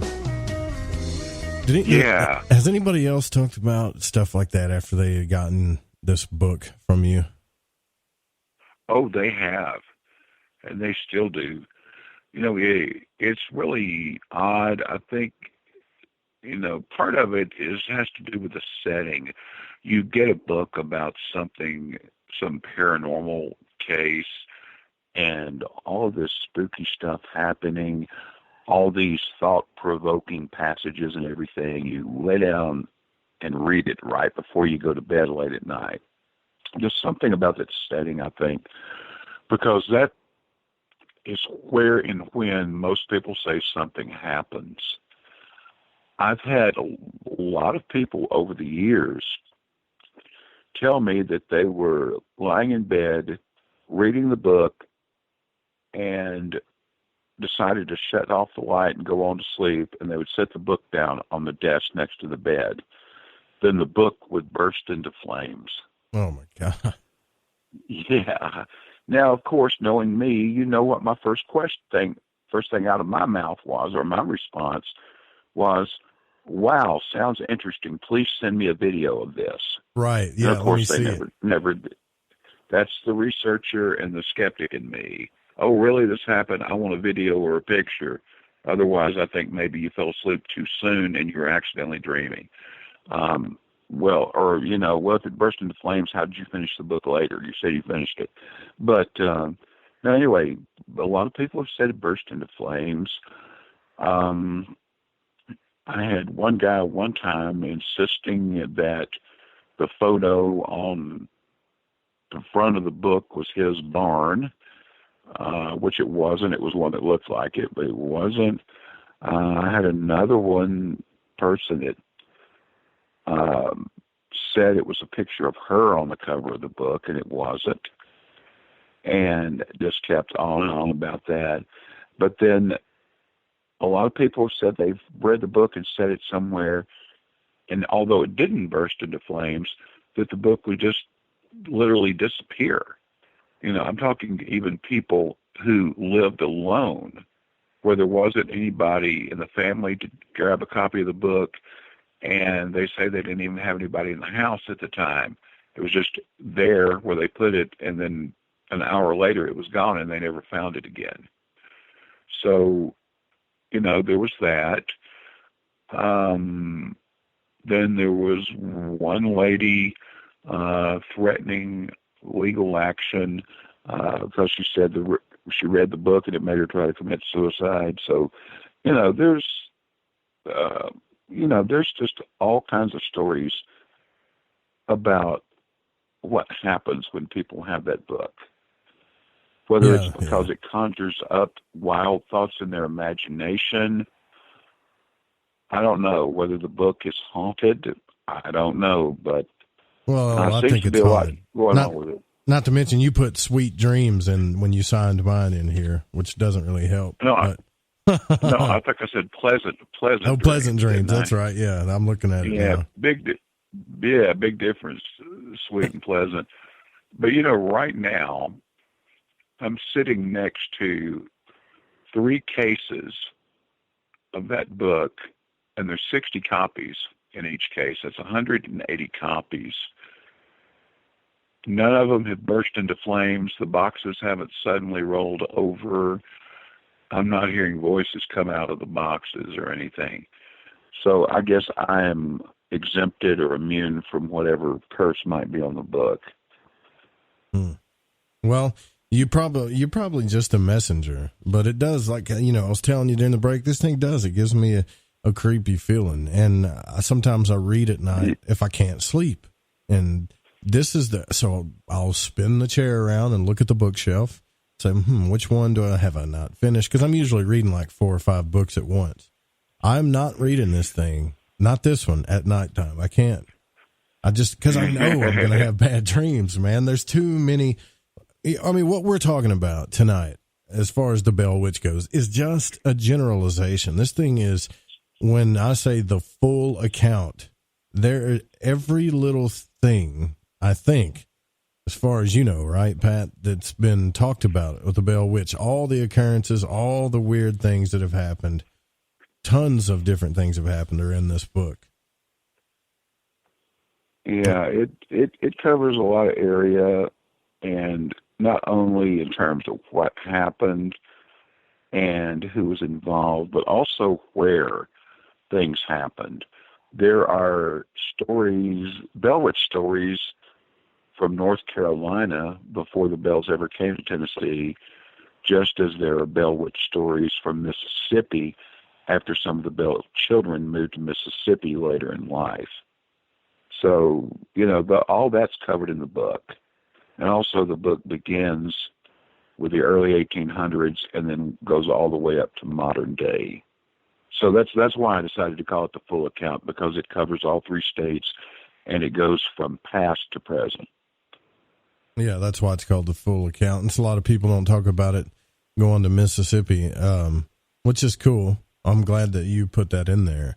But now I wanted to ask you about, because I know you got to go here in just a little bit. I wanted to ask you about, the ghostly cries from Dixie. Now, I've always thought, since I've lived in the South my whole life, and so have you, it seems like, and I could be wrong about this, but UFO activity, that stuff, you always hear about it happening in the West, in the desert, the hauntings and paranormal activity and poltergeist and things.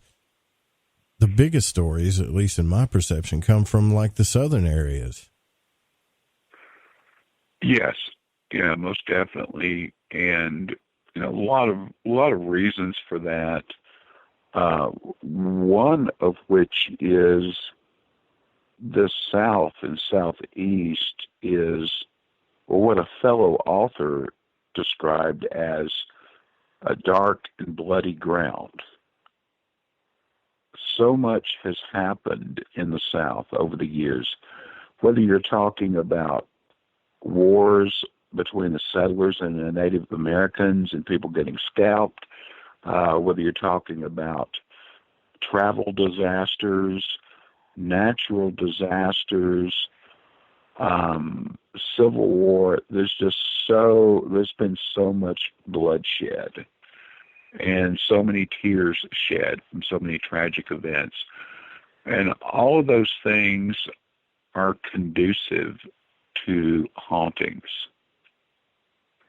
Plus, on top of that, just as any other region has, the South has its share of regional legends as well. When you mix that together with the dark and bloody history of the South, you just get all kinds of stories, all kinds of stories, from everything from poltergeist to spirits to ghosts to doppelgangers, and the list just goes on and on and on. I love it. I don't love the sad history and the sad things that happened, of course, but I love the fact that there seems to be so much activity, paranormal activity here, and that people around this area are so interested in it. Do you know that, and I don't know if you was aware of this, but do you know at the Arkansas Paranormal Expo at the MacArthur Museum where I met you? Yeah, that was a lot of fun. Man. That was a lot of fun. Do you know they did a seance in the basement down there Friday night? Missed out on that one. I did not know a thing about it. I wish I had. I would have been right there. I forget the name of there was a psychic there and some other people, and that place down there, man, is freaky. Really freaky. The guy took me down there. He said, well, next year you could broadcast from down here, maybe up top in the tower, right? And I'm thinking, I don't know about all that, but I went down there, and he said, yeah, they did a seance in here Friday night, and apparently they had some activity. And this was an old war room, something like you'd see in a movie about the Civil War. Yeah. Yeah, no, I didn't know anything about that. Not at all. I don't know. I don't know if they did it in secret or not, but I'm going to try to catch that next year because that's what I want to. I haven't experienced, to be honest with you, a whole lot of paranormal activity other than seeing things out of the corner of my eye, maybe hearing a few things here and there, and catching some orbs. But another thing I wanted to ask you about was, and I don't know if you're familiar with it, was energy, what they call energy vortexes. Have you ever heard of that? Yeah, gateway between our world and the spirit world. What was there any activity like that at the Bell residence? It has been suspected, and in one case backed up by scientific evidence, geological evidence actually, that there is an anomaly there on the property with sending out some, what would you want to call it, maligned geological waves and readings, as well as some other things having to do with the acidity content of the soil and other things in a particular area of the Bellwitch area.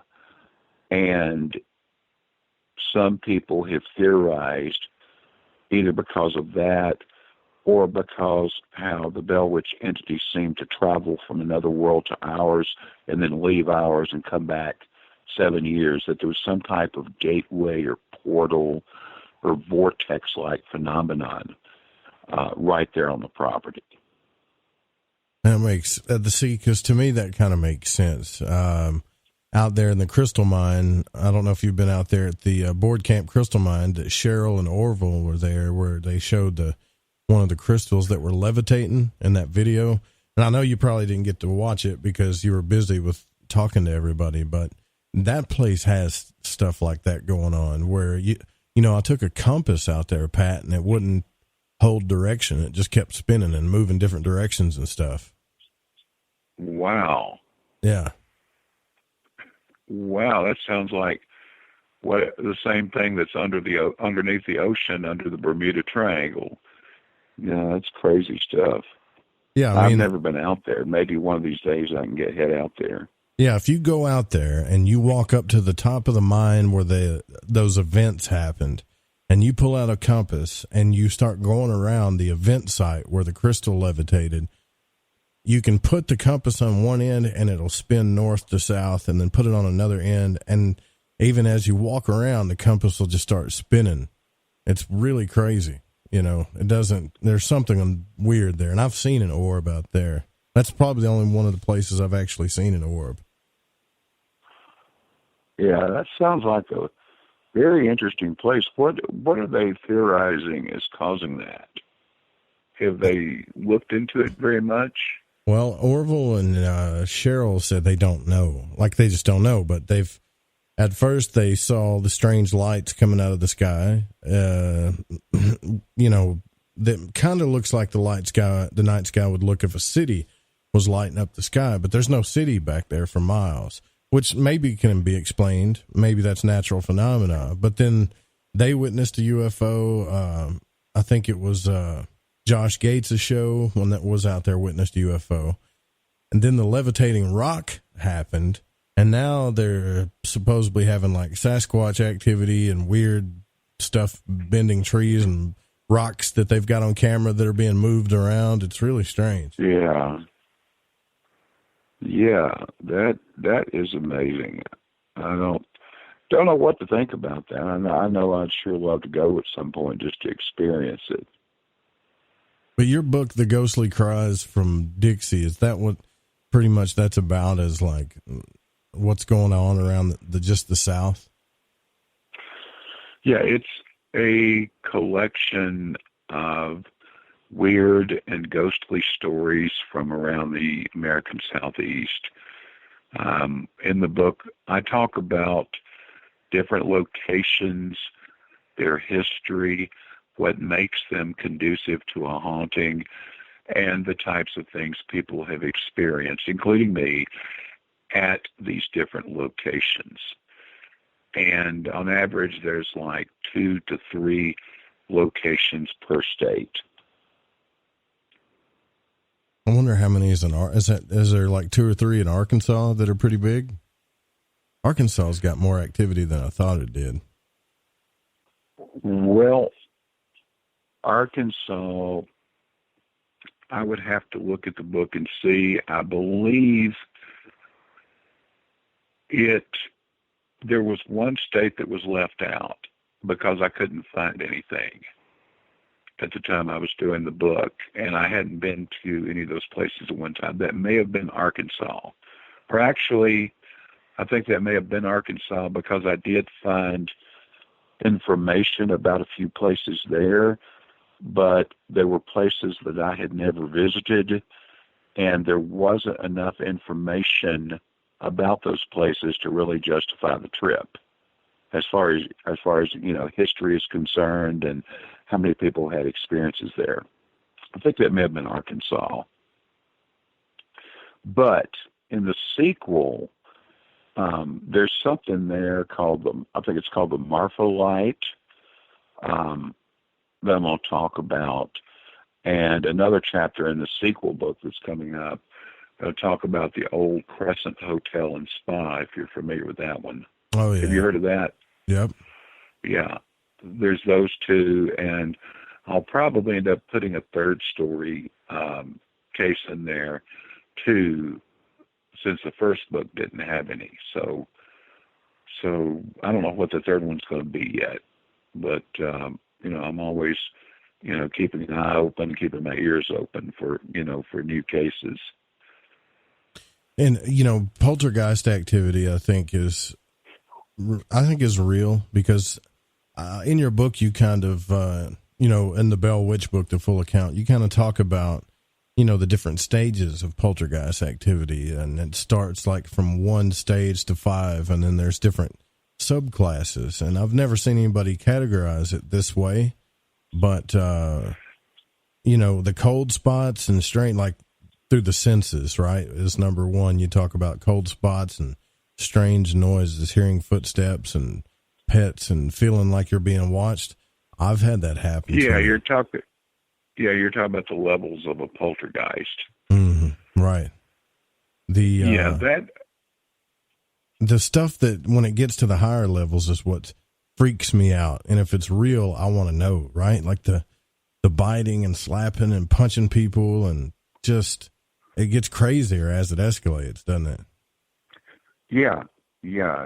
Each level is more violent and more pronounced than the previous level. The people that don't. It's just a big question on my mind about evil in general. You know,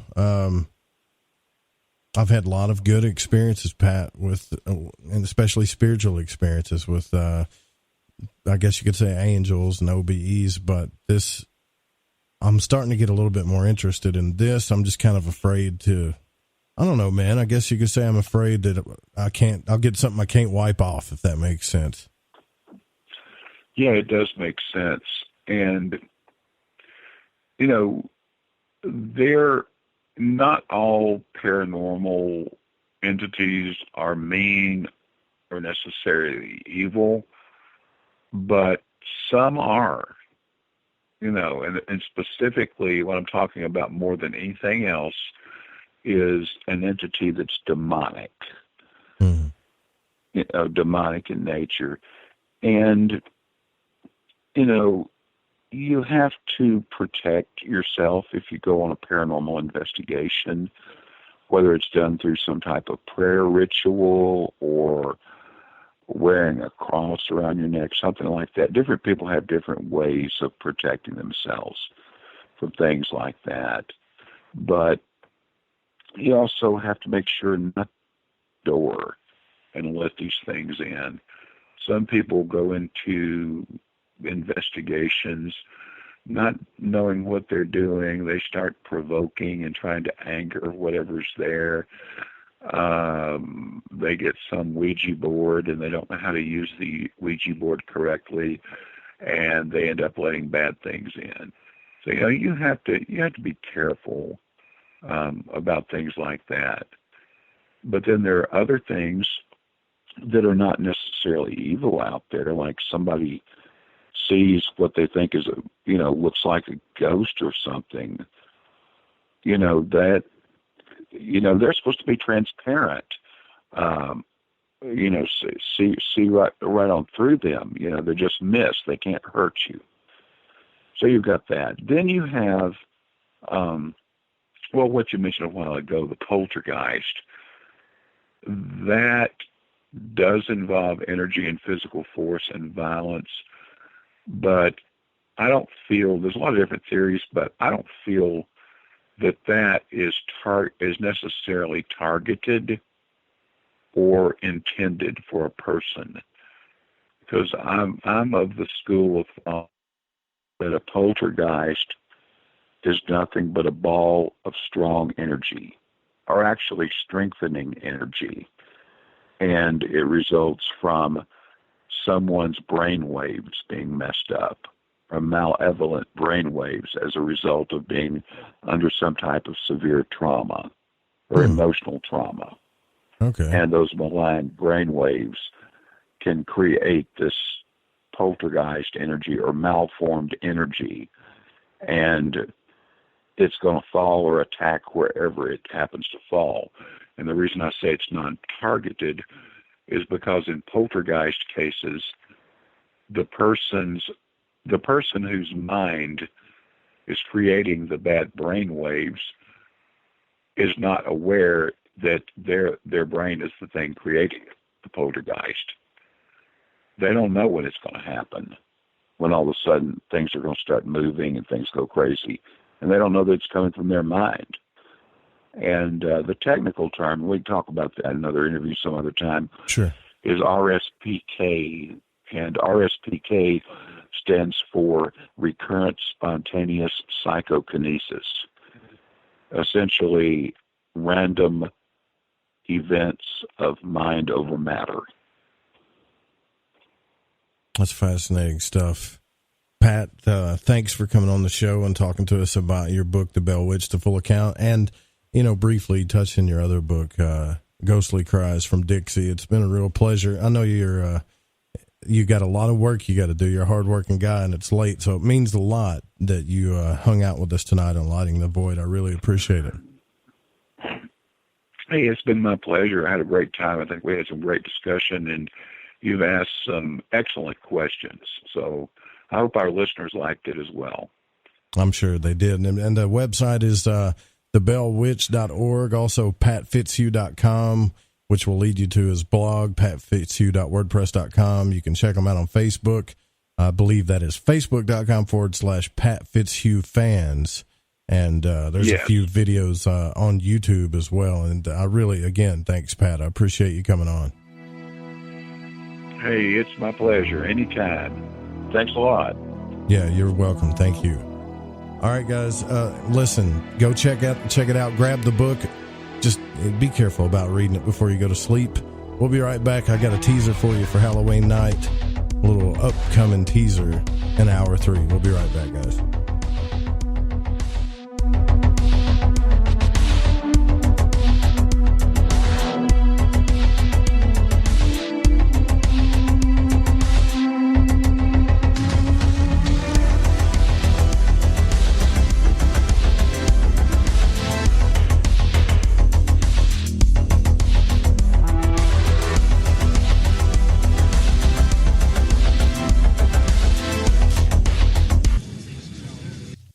I mean, if you listen to him, he tells you, you know, I've given up on radio.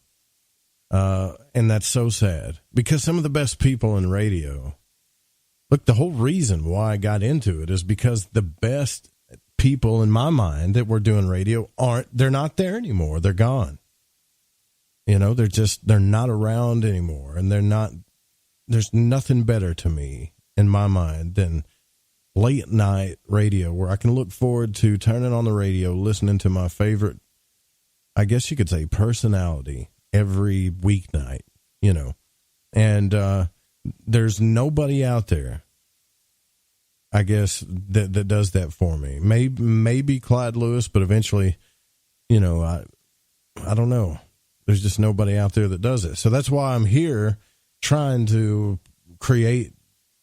And it may take years, guys. So some of you that are with me now may not be with me 10 years down the road, but I'll still be here doing this. If I'm still alive 10 years from now, I'm still going to be doing this. And hopefully it'll get better. And the technology's getting better. Internet's getting faster, you know, and things are getting better. It's not like, I'm not just one of those guys that flips on the mic and hopes I do good. Some nights I do, some nights I don't, but I'm actually, you know, get air checks, talk to coaches, stuff like that. I mean, you guys, even if you're into podcasting, I think everybody should practice, study your craft because it's an art, all right? And Phil Hendry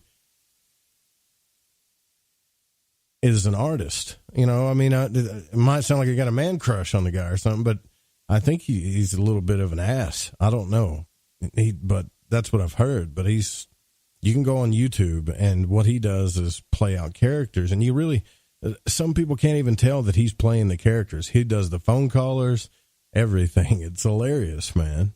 So go check it out. Do me a favor. If you consider yourself a friend of mine and you trust me, go check it out. PhilHendryShow.com. Get a subscription, and we can talk about, just you and I, some of the funniest ones.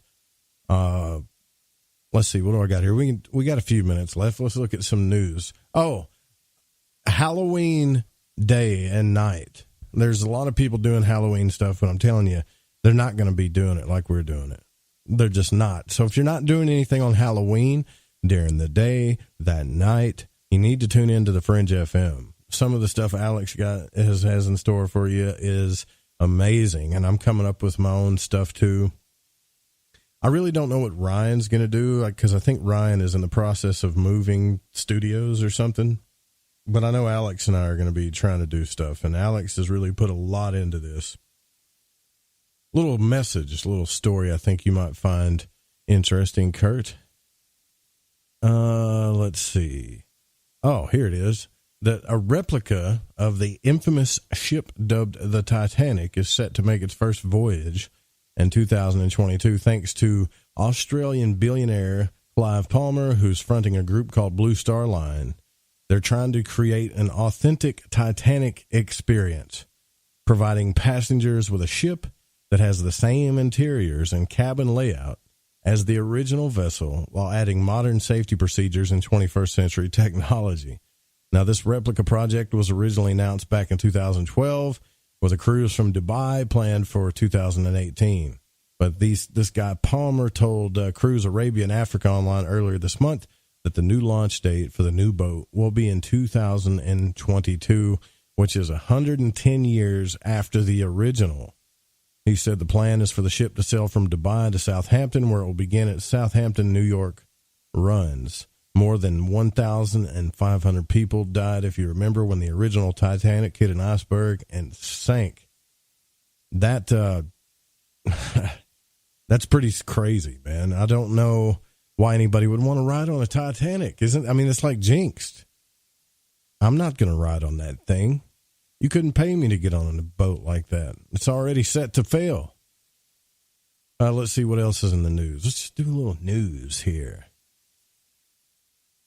Are you guys interested in Jamal Khashoggi? I know they found his dismembered body. That Jamal Khashoggi guy has been found there where he's believed to have been tortured and killed. They say the butcher remains unknown, feared, murdered by assassins inside the Saudi consulate in Istanbul, has been cut up and his face was disfigured. The hell did this guy do to get his face disfigured? See, I don't keep up with the news. I know Alex was talking about this Jamal Khashoggi guy. Whatever he did, they cut his head off and they cut his face up. What in the hell? That's crazy. What the hell was that? Let's see what else here. I'm not really worried about that. Okay. Here's something that,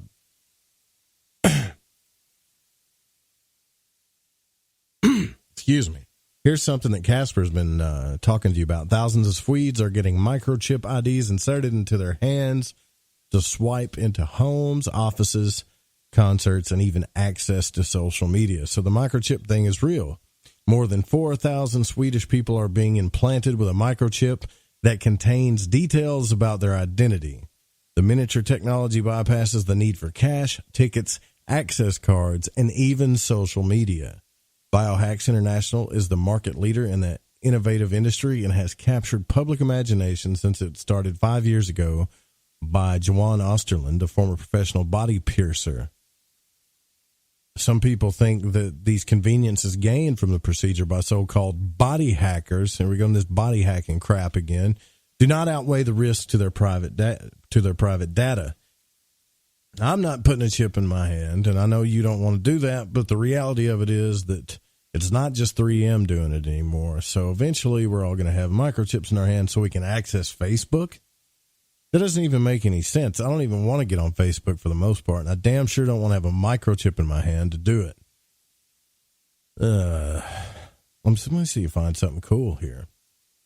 2018 hurricane season is actually the most active season ever recorded. That doesn't sound right. Does this hurricane season stay on land? Do not get on the ship, right? I don't know if anybody, that's a good question. Did anyone win that Mega Millions? I didn't. I needed to look that up. That was a lot of money, $1.6 billion. Did it get divided up or did one person win it? That's what I'm wondering. Because I actually did buy tickets that night. Okay, here we go. Someone in South Carolina actually won that thing. $1.5 billion Mega Million jackpot. What would you do with that kind of money? Let's see. It was 1.537 billion Mega Million jackpot, excuse me. 5/28/62 5 28 62 65 70 and 5 were sold at KC Mart gas station and a convenience store in upstate South Carolina, and there was about a city of about 18,000 people. It's the largest U.S. jackpot ever won by a single ticket, and it's the nation's second largest jackpot ever, just short of $1.586 billion Powerball prize since that was split three ways. So I think somebody won it. I don't know who did, though. They just know that somebody won it there. Take a deep breath and give us a call. That's what he said. The lottery guy in South Carolina said, take a deep breath and give us a call. You know what would really be a crap crap, and I know this has actually happened, if somebody bought the winning ticket and threw it in the trash can, lost it, or gave it away. I'm really, really trying to think at this moment right now what in the hell I would do with that much money. I know I'd still do this.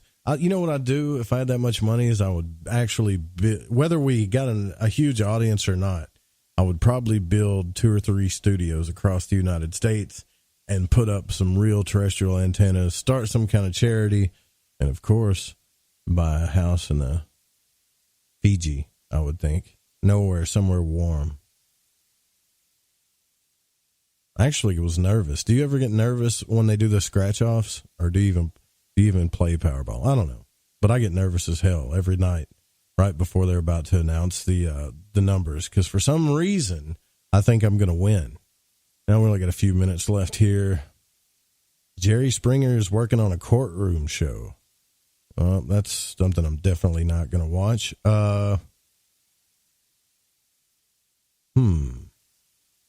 here we go. This is something we talked about. Vice President Mike Pence on Tuesday declined to rule out the idea of deploying nuclear weapons in space, saying that the current ban on their use is in the interest of every nation, but the issue should be decided on the principle that peace comes through strength. Because in another article, what I tell you about this propaganda that was going to come out about all this Space Force crap, in another article on the same day, that it says, this is the title of the article, the U.S. fears Russia is employing a combat laser system in space. The United States is warning that recent Russian movements in space signal that the country is building a military space force that could employ a combat laser system capable of knocking out American satellites offline, according to senior administration official. That's too funny. If you've been listening to the show, what did I tell you guys what was going to happen, man? I told you that they were going to start with all this scare and space propaganda so they can launch this Space Force and build their whatever the hell that is they're trying to do up there.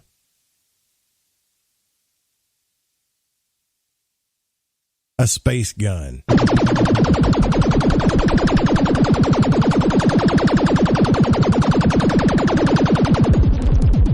Probably what it sounds like in space when they launch that stupid thing. Space Force, pretty stupid, but keep your eye out for more articles. They're going to be talking about this for a while. And let's see. China is cloning dogs. They're about to clone humans next. That's good to know. And Harris County, Texas says that there will be no robot brothels. So they are already doing a preemptive strike on robot brothels, so you can't have sex with robots in Texas. And that is in Harris County. They actually announced this. Commission's Court on Tuesday, they unanimously adopted new rules to prevent so-called robot brothels from opening and more strictly regulate sexually oriented businesses and unincorporated areas. The county already had been revised its sexually oriented business rules, first adopted in 1996, but decided to specifically address lifelike sex dolls for rent after this Toronto-based company, Kinky's Dolls, considered opening a Houston branch where patrons can try out human-like adult love dolls in private rooms at the shop. Fascinating stuff, folks. All right, tomorrow night, Lori McDonald's going to be on the program. I hope you had fun. Go check out patfitzhugh.com.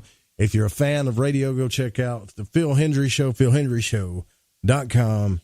And this show was produced by the Fringe FM and cannot be syndicated without written permission. And music was by Chronox, Space Station, and Kevin MacLeod. We'll see you guys tomorrow night. Good night.